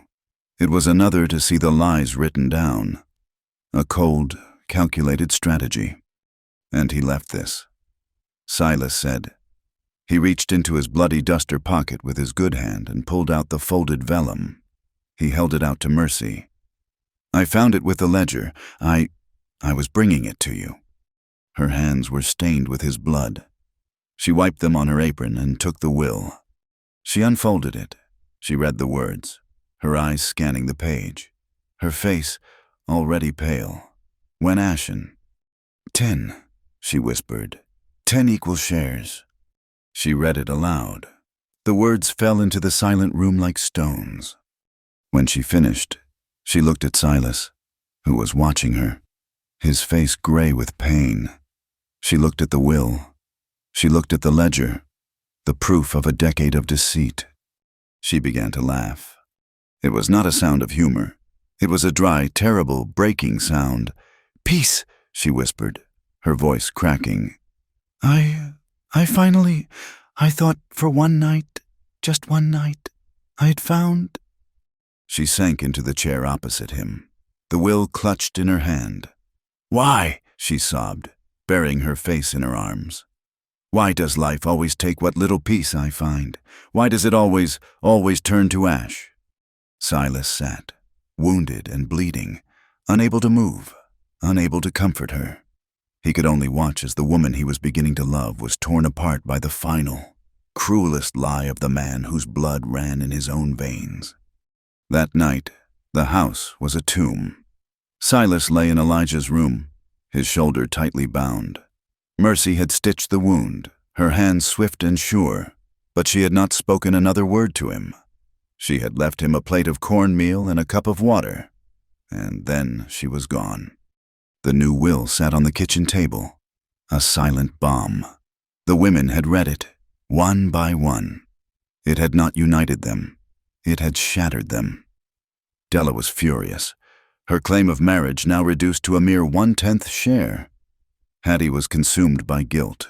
The others were just confused, their smaller promises now replaced by a larger one that seemed impossible. Silas lay in the dark, the pain in his shoulder a dull throb. He smelled it before he heard it. Kerosene. He was on his feet in an instant, his shoulder screaming in protest. He grabbed his pants and moved, his good arm reaching for the door. He burst into the kitchen. Della was there, lit by the moonlight from the window. The stove door was open. In one hand, she held the ledger. In the other, the vellum will. She was about to drop them into the embers. "Della, no!" Silas lunged, grabbing her wrist with his right hand. The ledger clattered to the floor. "Let go of me," she shrieked, struggling. "It's all lies, all of it. Elijah promised me. I was his wife. Not a tenth of this frozen hell. Not shared with her." "Della, you burn that. You burn everything." Silas wrestled with her, his wounded shoulder sending bolts of agony up his neck. The commotion woke the house. Hattie, Sarah, and the others stumbled into the kitchen, their eyes wide. "She's burning the will!" Silas yelled. "It's better it burns!" Della screamed, her face a mask of rage. "It gives us nothing! It makes us all equal! I won't be equal with her!" She nodded toward Mercy, who stood in the doorway, watching, her face a pale, haunted mask. "It's the only thing that gives us a legal claim," Hattie said, her voice cold. She had recovered from her shock. She understood the law. "It's all of us, or none of us." "And him?" Della sneered, nodding at Silas. "What about his claim? He's still here. He'll use this paper to cheat us, just like his grandfather did." Mercy stepped forward. She moved into the center of the room, her eyes clear for the first time that day. She looked at Della, then at Hattie, then her gaze settled on Silas. "He could have burned it himself," she said, her voice quiet, but carrying in the small, tense room. "He found it this morning. He could have destroyed it. And the ledger. He has his own letter from the lawyer. He could have taken this all. He could have left us with nothing." She walked toward Silas. "He didn't. He brought it to us. He got shot for it. And he still didn't destroy it." She stood directly in front of him, close enough to touch. Her eyes searched his, looking for the truth, for the man she had been with in the loft, not the ghost of his grandfather.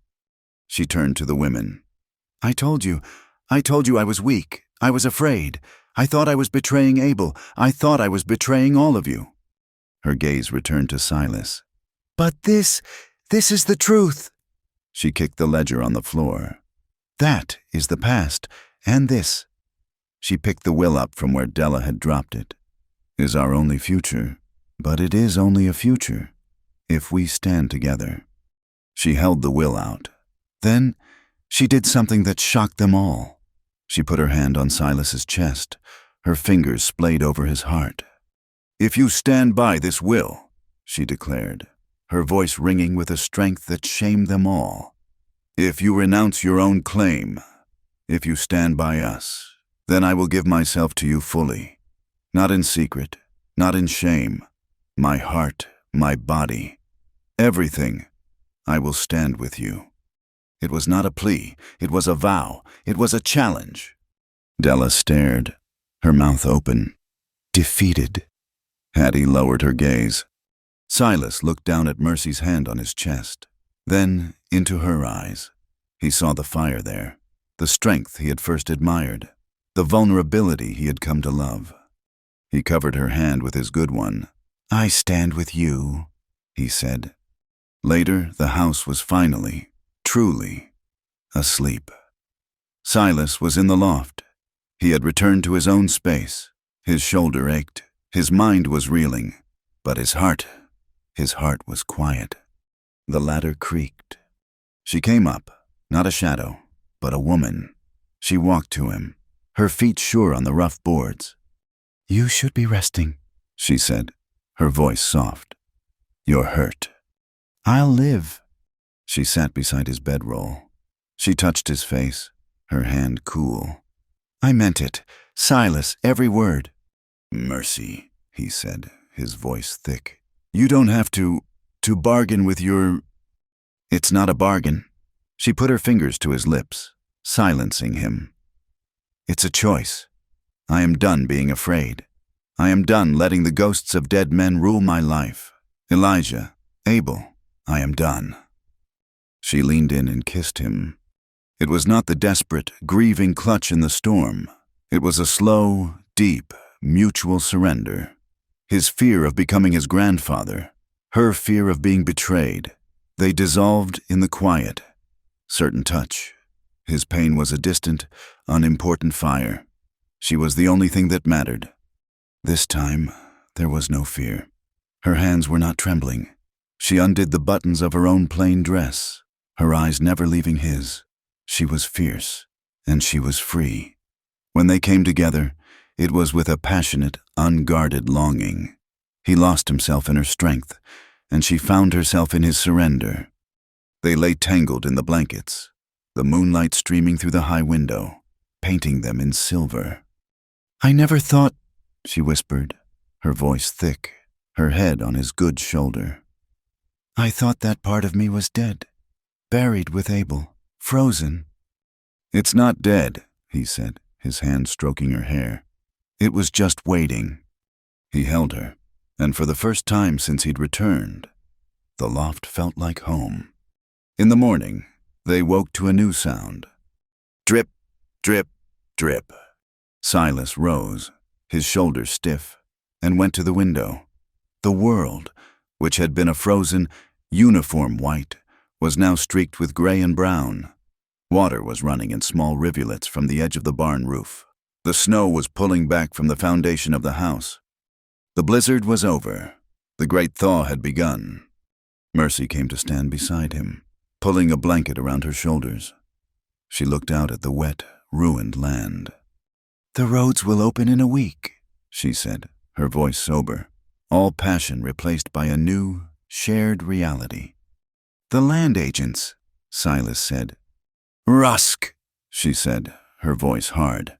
"The bank, the law." The world was coming for them.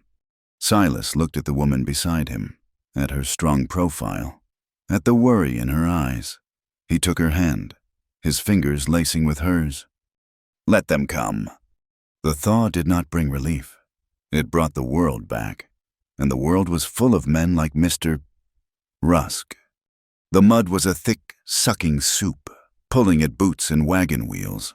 The melt had turned the farm into an island of damp misery, the smell of wet earth and rot replacing the clean, sharp scent of ice. They were 3 days into the thaw when the riders appeared on the ridge. There were 4 of them. One, in the lead, was a thick man in a fine wool coat, his hat clean. He sat his horse like a man who owned the ground beneath it. Beside him rode a man wearing a tin star, the local deputy, a hired gun with a veneer of law. The other 2 were just hard cases, their dusters pulled back to show the pistols on their hips. Silas and Mercy met them by the broken fence line. The other 9 women gathered on the porch, a silent, grim chorus. Hattie held her rifle, the barrel pointed at the mud. "Mr. Silas Dorn, I presume," the lead man said. His voice was deep and smooth, coated in false pleasantry. "I am Jeremiah Rusk. You know my name," Silas said, his wounded shoulder, healing from Hattie's accidental shot, was stiff and aching in the damp. "I do. I also know the name of your grandfather, Elijah, a man who, it seems, was very good at making promises and very poor at paying his debts." Rusk reached into his coat and produced a sheaf of papers. "I hold the notes on this land, Mr. Dorn. From the Territorial Bank, Elijah borrowed heavily against this farm. He borrowed for seed that was never planted, for cattle that were never bought. The notes are due. The bank has sold them to me." "We have a will," Mercy said, her voice clear and cold. Rusk finally turned his gaze to her. He appraised her, his eyes moving over her with an unnerving slowness. "Ah, Mrs. Calder, I have heard of you. A will. That is a family matter. This," he tapped the papers, "is a financial one. Debt supersedes inheritance. This land, this house, this mud hole, it all belongs to me." "That's not for you to decide," Silas countered. That's for the circuit judge. The judge? Rusk chuckled. He won't be through this territory for another month. By then, this matter will be settled. I'm giving you and these ladies 48 hours to vacate the premises. After that, the deputy here will remove you by force. You can't, Hattie called from the porch. I can, girl, Rusk said, not even looking at her. I have the law, I have the bank, and I have the guns. He turned his horse. 48 hours. I suggest you pack. He rode away, his men following, their horses kicking up arcs of brown mud. The farmhouse was a powder keg. The moment the door shut, Della burst into tears, not of sadness, but of pure, screaming rage. It's over! I told you it was all for nothing! She shrieked, grabbing a tin cup and throwing it against the wall. His name, your name, 10 names. It doesn't matter. The bank. He has the bank. Quiet, Della, Mercy snapped, her nerves raw. We have the final will. It's a legal claim. A legal claim to debt. Della shot back. We own his debt. He's evicting us. Mercy, don't you understand? It's over. We should sell. We should take whatever pennies he'll give us and run. Run where? Hattie said, her voice low. I have nowhere. Do you? He'll give us nothing. He wants the land. He's right, Sarah whispered, her face pale. We can't fight the bank. The women splintered. 4 of them sided with Della, weeping, talking of packing their meager bundles. The others, including Hattie, clustered around Mercy, their faces defiant but terrified. Silas watched the room tear itself apart. He's bluffing, he said, his voice cutting through the panic. The room went quiet. He's trying to scare us off, Silas continued, his good hand clenched. He wants this land, but he wants it clean. He doesn't want to fight 10 women in front of a judge. It's bad for appearances. If he evicts us now, before the judge arrives, our claim is just paper. If we are here, on the land, when the judge arrives, we have possession. We have a case. We just have to hold on. Hold on? Della laughed. With what? Hattie's rifle against 4 men and the law? With this, Mercy said, slapping the vellum will on the table. We are going to town. We are filing this with the clerk. We are making it official. And what if Rusk is there? He will be, Silas said, his gaze meeting Mercy's. But he won't stop us in the middle of town, not in broad daylight. The next morning, Rusk returned. He came alone. Mercy was at the woodpile, her back aching, her mind churning. She was trying to calculate how much food they had, how long they could fight. Mrs. Calder. She jumped, spinning, the axe in her hand. Rusk sat on his horse, not 10 yards away, watching her. You should not be alone, he said, smiling. It's a hard land for a woman, especially one with such burdens. State your business, Mr. Rusk. You've given your warning. I have, but I am a reasonable man. He swung down from his horse, his boots sinking into the mud. He was shorter on the ground, but broader, a block of granite. I saw you yesterday. I saw how they look at you. You are their leader. They will do as you say. This farm, it's worthless. The soil is thin. Elijah ruined it. But I am a man of appetites. I am expanding. I need land. Then buy it from the judge. Or, Rusk said, stepping closer, I can buy it from you. I will offer $100. For each woman. $1,000. They can take it, scatter, and be comfortable. A fortune for women like them. Mercy stared. $100 was more money than she had seen in her life. And what is your price? My price? He smiled. The land, of course, that is all. I don't believe you. A smart woman. No, that is not all. The other 9 may go, but you will stay. Her blood ran cold. What did you say? I am a widower, Mrs. Calder. My ranch is the largest in this territory, but it lacks a woman's touch. It needs a mistress, not a weak, simpering thing, but a woman of strength, a woman who can manage a household, a woman like you. He was close enough now that she could smell the cigar smoke on his coat. You are offering to marry me in exchange for the land. I am offering to save you, he corrected. I will absorb Elijah's debt. I will give your friends a new life, and I will give you a name, a home, and more wealth than you can imagine. All you must do is be my wife. She looked at his thick, soft hands, his cold eyes. She thought of Silas's hand, rough and calloused, touching her face. She thought of Abel. I would rather burn in hell, she whispered. Rusk's smile did not falter, but his eyes went dead. A pity. I thought you were practical. He turned, as if to leave. Then he paused. I had my associates in Laramie look into your affairs. Mrs. Calder, just a formality. Mercy's breath caught.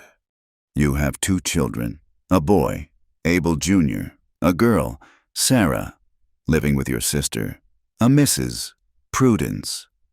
Don't, Mercy whispered, her hand tightening on the axe handle. It is amazing, Rusk mused. How easily paperwork can be lost in this territory? How a sister, barely scraping by, might be found, unfit. How children can end up as wards of the territory, in an orphanage. He looked at her, his voice dropping.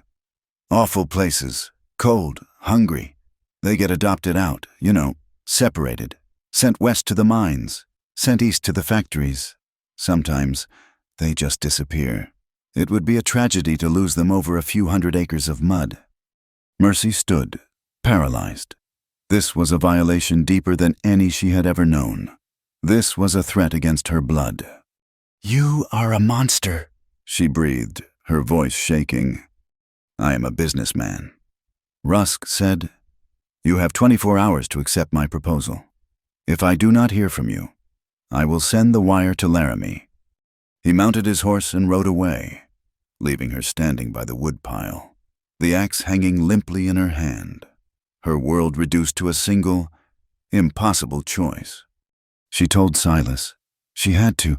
She found him in the barn, reinforcing the weak stall, his wounded shoulder wrapped tight. She told him, her voice flat, devoid of all emotion. When she finished, he did not speak for a full minute. He simply stared at the wall, his jaw working.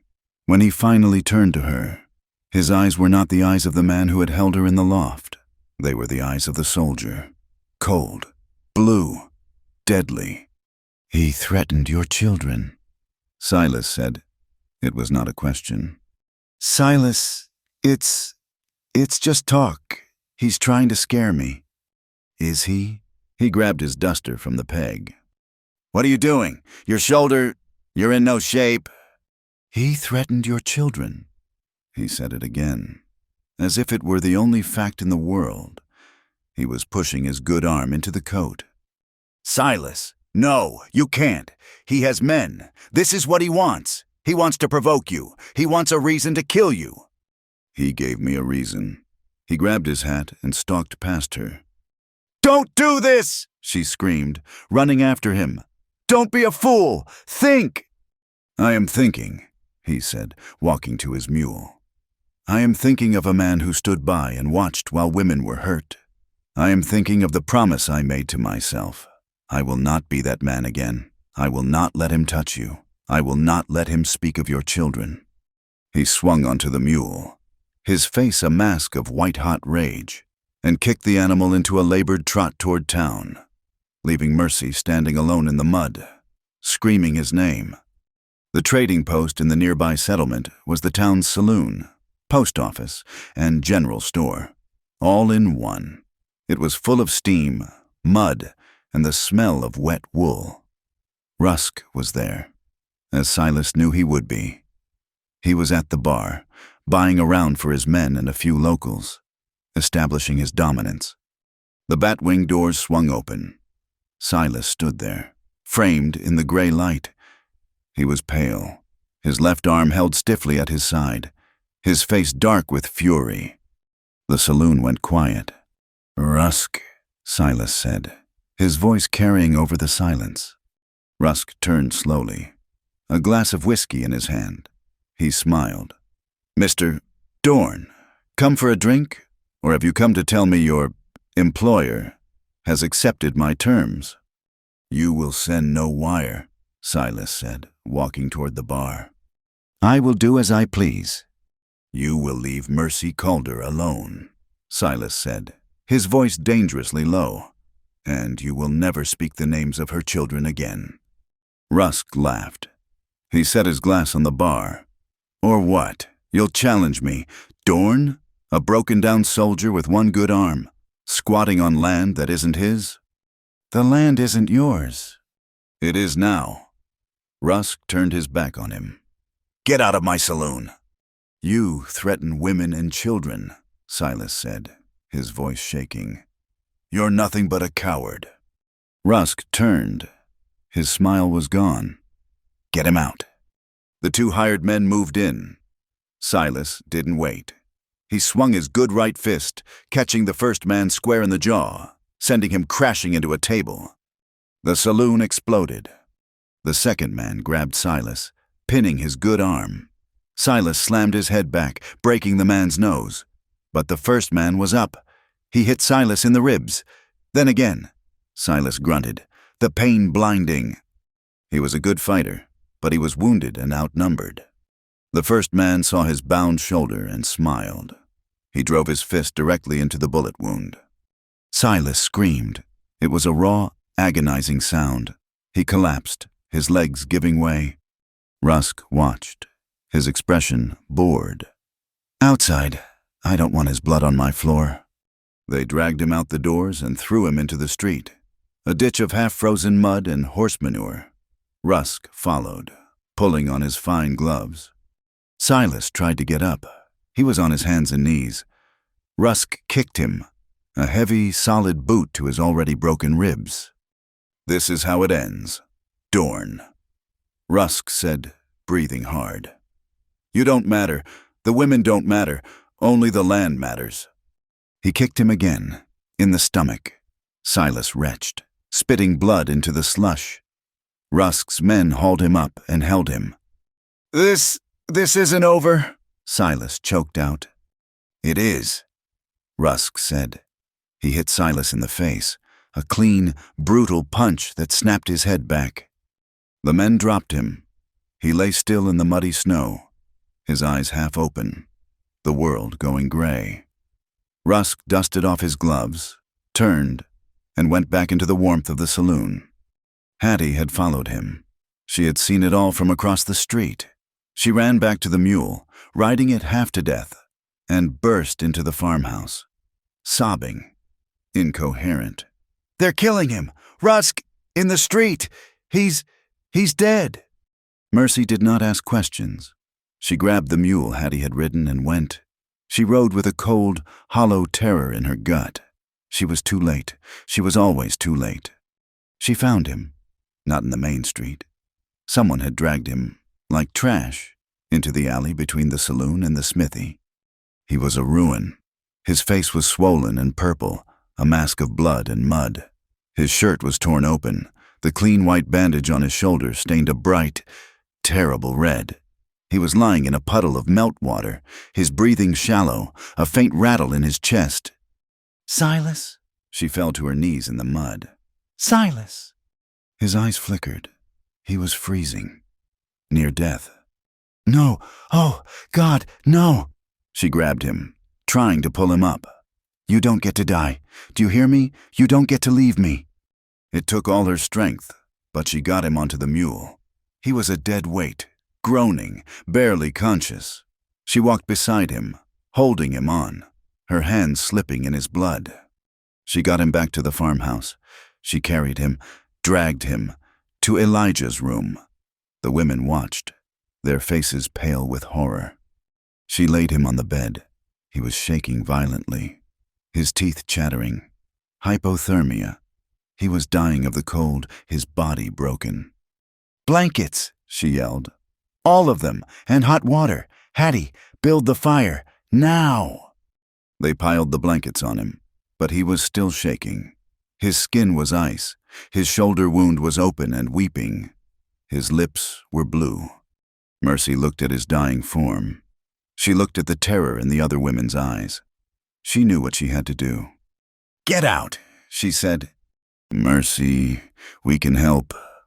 Get out." They fled. She barred the door. She moved to the bed. Her hands were shaking.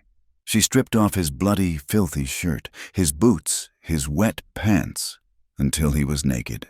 He was a geography of pain, covered in bruises, his ribs looking broken beneath the skin. He was dying. She tore off her own wet dress, her petticoats, her shift, until she was just as naked as he. She slid into the bed, pulling the mountain of blankets over both of them. She laid her body over his, pressing her stomach to his back, her chest to his shoulders. She wrapped her legs around his, trying to force her own life, her own heat, into his dying flesh. He was so cold, he felt like a corpse. She wept, her tears falling onto his torn shoulder. "Don't you die," she sobbed, her voice a raw whisper. "Don't you dare die. Silas Dorn, I will not lose anyone else. You hear me? I will not. I love you. Don't you leave me." He groaned, a faint sound. He shifted, his body instinctively moving toward her warmth. His hand, shaking and bloody, moved. It found her waist. It clutched her, a weak, desperate grip, as if she were the only thing holding him to the world. He whispered her name, just that, "Mercy." And then he was still. She held him, her heart pounding, terrified he was gone, but his shaking began to lessen, and the faint, rattling breath in his chest evened out, just slightly. He was alive. She held him through the night. The next morning, Silas was wrapped in blankets, fevered, his breathing labored, but his skin was warm. He was alive. Mercy emerged from the room. She was wearing a clean dress. Her hair was pulled back.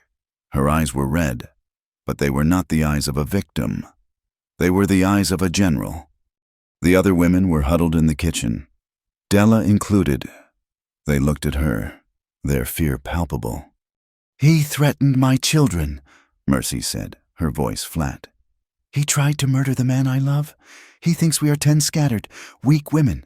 He thinks he can pick us off, one by one. He is wrong." She walked to the table and picked up the vellum will. "We are not weak, and we are not scattered. We are 10 owners. We are going to town. We are filing this today." "But Rusk," Sarah whispered. He'll hurt us." "Let him try," Hattie said, picking up her rifle. "He'll be there," Della said, but her voice had lost its fight. She had seen what Rusk's men did. "He'll have the deputy." "Then he will have to face us all," Mercy said. "We ride together." They rode to town, all 10 women. They walked into the clerk's office, mud on their boots, their faces hard. Mr. Abernathy. The clerk was a small, balding man who disliked trouble. He looked up, his eyes widening at the grim delegation. "Mrs. Calder, ladies." "Mr. Abernathy," Mercy said, "we are here to file a will." She laid the vellum on his desk. He put on his spectacles. He read it. He sighed, rubbing his temples. "Mrs. Calder, this is highly irregular. I have a lien on my desk from Mr. Rusk for the Dorn property, and I have the original will, naming Silas Dorn as sole heir." "And that," Mercy said, "is the final will. It revokes all others." I can't just accept this." Abernathy stammered. "Not against a bank claim, not against Mr. Rusk. This will require the judge." "We know," Mercy said. "We want it filed. We want it on the docket." I don't know." Mr. Abernathy," Mercy said, leaning forward. She did not raise her voice. She simply told him the truth. Elijah Dorn did not just live on that farm. He collected us. He lied to us. He promised Della marriage. He promised Hattie payment. He promised me a home after my husband was murdered by men just like Rusk. She told him about the ledger. She told him about Rusk's offer. She told him about the threat against her children. "And yesterday," she said, her voice shaking. "Mr. Rusk's men beat Silas Dorn nearly to death in the alley outside the saloon. Why? Because Mr. Dorn told him to leave my children alone. Because Mr. Dorn, he stands with us. He renounces his own claim to stand with this one." Abernathy was pale. He was a town man. He knew Rusk. He had seen the violence. He had seen Silas Dorn, bloody, being hauled to the farm. "This isn't just about land, sir," Mercy said, her voice breaking, but her eyes fierce. "It's about whether men like Rusk can buy and sell people, whether they can threaten children and call it business, or whether this paper, whether our truth matters." Abernathy looked at the 10 women. He saw Della's defiant fear. He saw Hattie's steady hand on her rifle. He saw Mercy's tears, which were not tears of weakness, but of rage. He looked at the will. He looked at the door, as if expecting Rusk to burst in. He took a deep breath. He opened his ledger. He picked up his pen. "A will," he said, his voice shaky, "must be witnessed upon filing." "Silas Dorn is the witness," Mercy said, "but he is unwell." "It doesn't matter," Abernathy said, his resolve hardening. "I have 10 witnesses standing right here." He took his stamp. He brought it down on the vellum. The thud was the loudest sound Mercy had ever heard. "Filed," Abernathy said, his voice firm. "It is filed as of this morning. Rusk cannot evict you. It is a court matter now.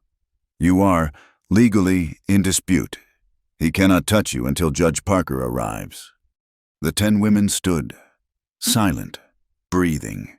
They had not won, but they had not lost. They had a foothold. Mercy nodded. "Thank you, Mr. Abernathy." They turned, and as one, they walked out of the office, heads high, into the muddy street. Judge Parker was a man carved from granite, with eyes that had seen too much fraud, desperation, and murder to be impressed by Jeremiah Rusk's expensive suit. The hearing was held in the trading post, the only building large enough to hold the town's interest. The air was thick with the smell of wet wool, sawdust, and nervous sweat. Rusk and his lawyer sat at one table, a stack of banknotes and liens piled neatly before them. On the other side sat Mercy, with Silas at her right, his arm in a sling, his face still mapped with the purple and yellow of Rusk's beating. Behind them sat the other 9 women, a solid, silent wall of patched dresses and determined expressions. Rusk's lawyer spoke first, his voice a smooth drone of legal terms. Foreclosure, default, contractual obligation. He painted Elijah Dorn as a delinquent debtor, and Rusk as a patient businessman finally, regretfully, collecting what was owed. Then Judge Parker looked at Mercy. "Mrs. Calder, your response." Mercy stood. She did not have a lawyer. She had the vellum will, the tin ledger, and the truth. "Judge Parker," she said, her voice clear and steady, shaking only slightly. "Mr. Rusk speaks of debt. I am here to speak of payment." She told her story. She did not embellish or weep. She spoke of Abel's murder. She spoke of arriving with her children, destitute. She spoke of Elijah Dorn and his promises. She laid the tin ledger on the table. "My name is in this book, sir, as are the names of these 9 women. Elijah Dorn did not hire us. He collected us. He promised marriage to Della. He promised safety to Hattie. He promised partnership to me. He paid us in lies, and he took his payment from our labor, our hope, and our desperation. Rusk's lawyer objected. "Your Honor, this is irrelevant melodrama." "It seems mighty relevant to me," the judge grumbled. "It speaks to the character of the debtor. Continue, Mrs. Calder." "When Elijah was dying," Mercy said, "he wrote a new will, a final one. He wrote it, perhaps out of guilt, or perhaps out of fear of God. But he wrote it." She placed the vellum, stamped by Mr. Abernathy, on the table. "This will, witnessed and filed, leaves the Dorn farm in 10 equal shares to the 10 women he had bound to him. It revokes all others. That includes the will that Mr. Silas Dorn." She glanced at Silas. "Carried, and it includes the bank's claim on a man who was, by then, no longer the sole owner to bargain with." The lawyer pounced. "Aha! So she admits the debt is tied to the land." "I admit," Mercy said, her eyes flashing, "that Mr. Rusk does not want the debt. He wants the land, and he is willing to do anything to get it." "Objection! Overruled," the judge snapped. "Let her speak." "He came to the farm," Mercy said, her voice dropping, but her words carrying to every corner of the room. "He offered me a bargain. He said he would pay the other women $100 each if I would marry him." A gasp went through the room. Rusk's face went purple. "She is lying, Your Honor. A desperate slander." "And when I refused," Mercy continued, her voice breaking, "when I told him I would rather burn, he threatened me. He told me he knew where my children were. He told me he would have them taken. He would have them sent to the mines or the factories. He threatened my children to force me off this land." "That is a damnable lie," Rusk roared, slamming his fist on the table. "Is it?" Silas stood up, his voice a low growl. The room looked at his broken face, his arm in the sling. "I went to town. Judge, I went to the saloon. I told Mr. Rusk to leave her children's names out of his mouth. He had his men hold me while he beat me. He beat me in the street and left me for dead. Is that a lie, Mr. Rusk? Or is that just business?" The silence in the room was absolute.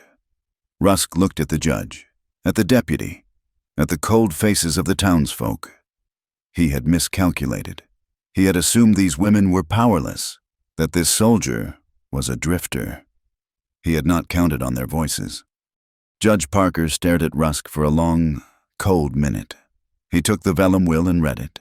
He read the ledger. He looked at the liens. "Mr. Rusk," the judge said, his voice flat. "It is the opinion of this court that this final will, dated and witnessed, is a valid, superseding document. It suggests that Mr. Dorn, at the time of his death, had already entered into a binding partnership with these 10 women, making them co-owners. Therefore, the bank's lien against Elijah Dorn as sole proprietor is questionable."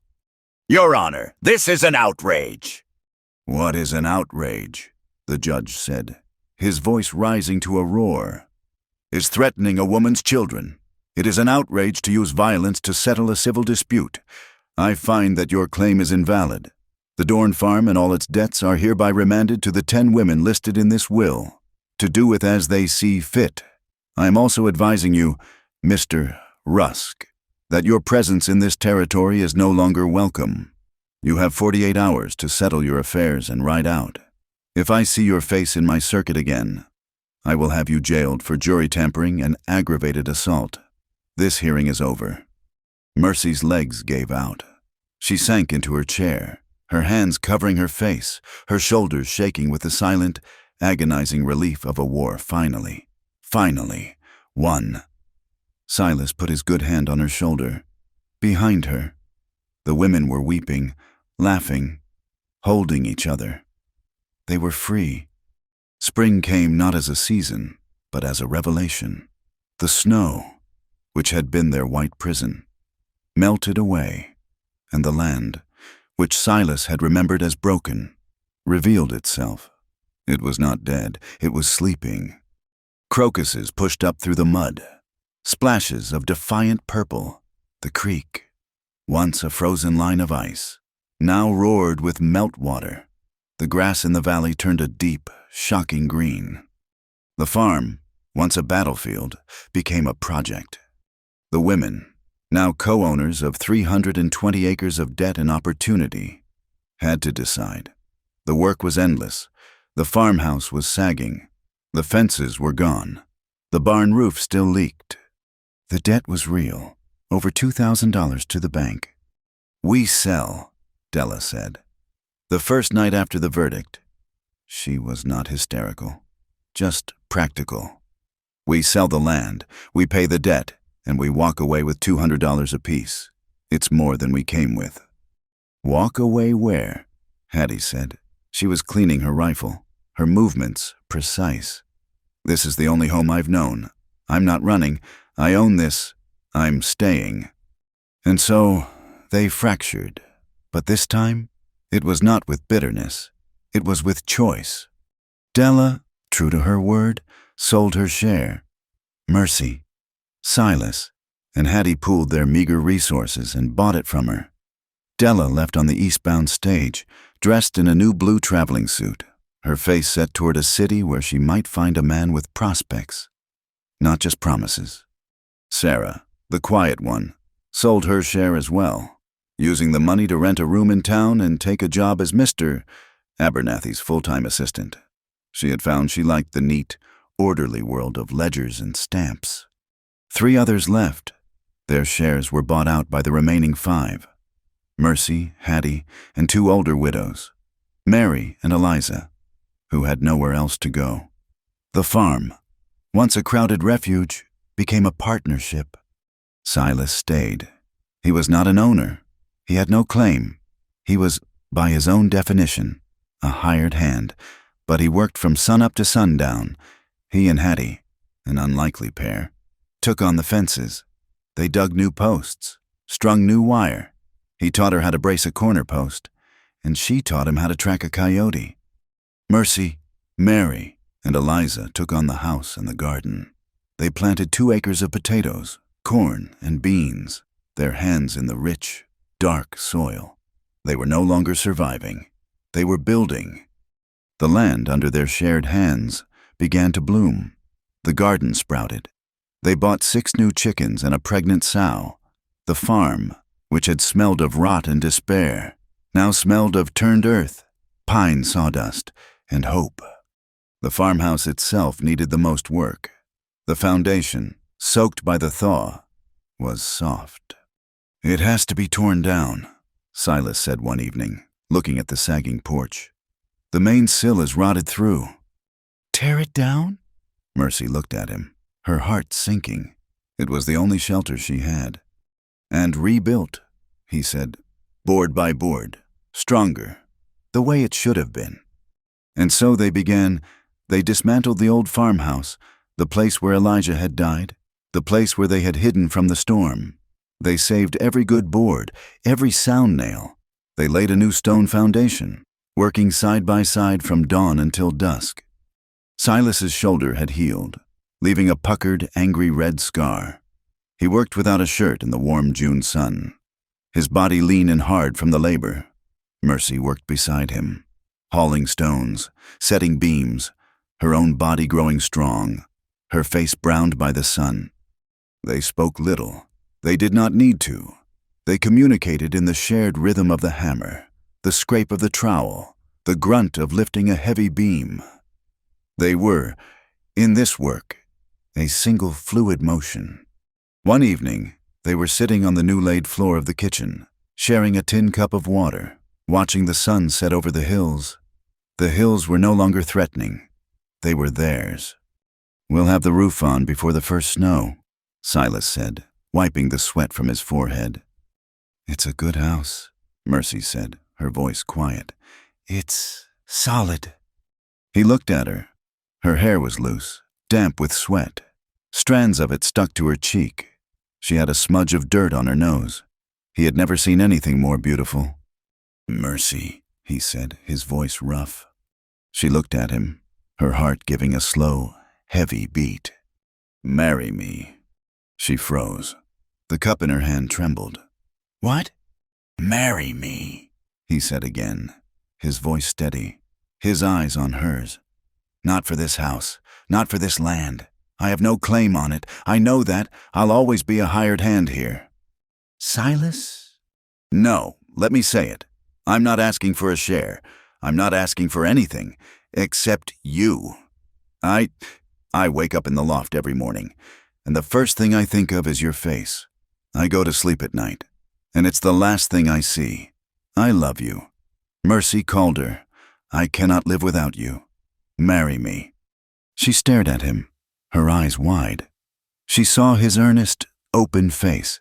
She saw the man who had faced down Rusk for her, the man who had held her while she wept, the man who had renounced his own claim for her, and she was terrified. "No," she whispered. Silas's face did not change, but she saw the light in his eyes dim. "No? I can't." She stood up, brushing sawdust from her skirt, her hands shaking. I can't. I just found this. I just found my own land, my own life. I'm not Mrs. Rusk. I'm not Mrs. Dorn. I'm Mercy Calder. I'm one of the owners." "I'm not asking you to be Mrs. Dorn. I'm asking you to be my wife." "It's the same thing," she said, her voice rising, the old panic coming back. It's a chain. It's a promise. It's giving up a piece of myself. I can't. Don't ask me again." She turned and fled, running toward the garden, leaving him sitting alone on the floor of the house they were building together. 2 weeks passed. The word marry was not spoken again. The work continued. Silas was quiet. He was not angry, but a distance had grown between them. A careful, polite space that hurt Mercy more than any argument. He still slept in the loft. She still slept in the barn, which she now shared with Mary and Eliza. The walls of the house were up. They were working on the north fence line. Near the river, it was a hot, still afternoon in July. They were stringing wire. Silas holding the stretcher taut, Mercy hammering the staples. The rhythm was familiar. Silas pulled. The wire sang. Mercy hammered, pull, sing, hammer. She missed a staple. The hammer glanced off the post and struck her thumb. She cried out, a sharp intake of breath, dropping the hammer. "Damn it!" she whispered, sucking on the fast-swelling, bloody knuckle. Silas was at her side in an instant. He took her hand, his touch gentle. "Let me see." He examined the wound. It was not broken, just badly bruised, the nail already turning blue. "You'll live," he said, his voice a low rumble. "I know that," she snapped, pulling her hand away. "Mercy." He did not let go. He held her hand, his thumb stroking her palm. "Why are you so angry?" "I'm not angry. You have been for 2 weeks, ever since I asked." She looked away, at the river, at the endless blue sky. "I told you, I'm afraid, Silas. I'm afraid of being that person again, the one who needs a man, the one who's just a wife. I'm finally me." He turned her hand over and kissed her bruised thumb. The simple, tender gesture shattered her defenses. "You think," he said, his voice soft, "that you are the only one who's afraid? I'm terrified. I'm afraid every morning I'll wake up and you'll be gone, that you'll realize I'm just a broken-down soldier with nothing to offer you but my hands. I'm afraid you'll never see me as anything but Elijah's grandson." "I never see you as that," she whispered, her eyes filling with tears. "Then what are you afraid of?" "I'm afraid," she said, her voice catching, "that if I love you as much as I do, I won't survive losing you. It was easier to be alone." He stepped closer, his body blocking the sun. "It's not easier. It's just colder. I'm not asking you to give up being Mercy Calder. I'm asking you to let me be Silas Dorn, with you, beside you." She looked at his face, at the small scar by his eye from Rusk's ring, at the sun-bleached hair. She looked at his hand, holding hers. She leaned her head against his chest, right over his heart. She heard the steady, strong beat. "Yes," she said, her voice muffled by his shirt. He froze. "What?" She looked up. "Yes, I will marry you, Silas, yes." He kissed her. He kissed her with the sun beating down, with the smell of wire and hot dust in the air. It was not a kiss of desperation or grief. It was a kiss of beginning. That night, they did not go to the barn or the new house. They went to the loft. It was warm. The hay was sweet-smelling. The summer wind blew through the high window, carrying the sound of crickets. They lay together on his bedroll. It was the same place where they had first come together, in the cold and the dark, driven by desperation. But now, it was a different world. She was in his arms, her head on his good shoulder. Her fingers were idly tracing the scar on his other one, the puckered, silvered mark from Hattie's rifle. It was a part of him, a part of their story. "Does it hurt?" she whispered. "No," he said, his voice low. "Not anymore." He kissed her throat, his lips moving slowly. He was not taking, he was not claiming, he was worshipping. There was no more running. There was no more war. There was no more shame, no more ghosts of Elijah or Abel. They were not two broken pieces hiding in the dark. They were two whole people, lying in the moonlight. It was just the sound of the prairie wind and the sound of their breath, quiet and even. It was the beginning of something they both, finally, thought they might deserve. Outside, the farm was quiet. The new house stood, dark and solid, and far beyond. In the fields that stretched down to the river, the dark shapes of the women moved. Hattie, Mary, and Eliza walked the land they owned, their shadows long in the moonlight, checking the fences, breathing the air, free. Thank you for listening to this story from Wild West. We truly hope you enjoyed it. We would love to hear your thoughts, so please share them in English in the comments below. Let us know where in the world you are listening from, and do not forget to subscribe to our channel for more stories like this.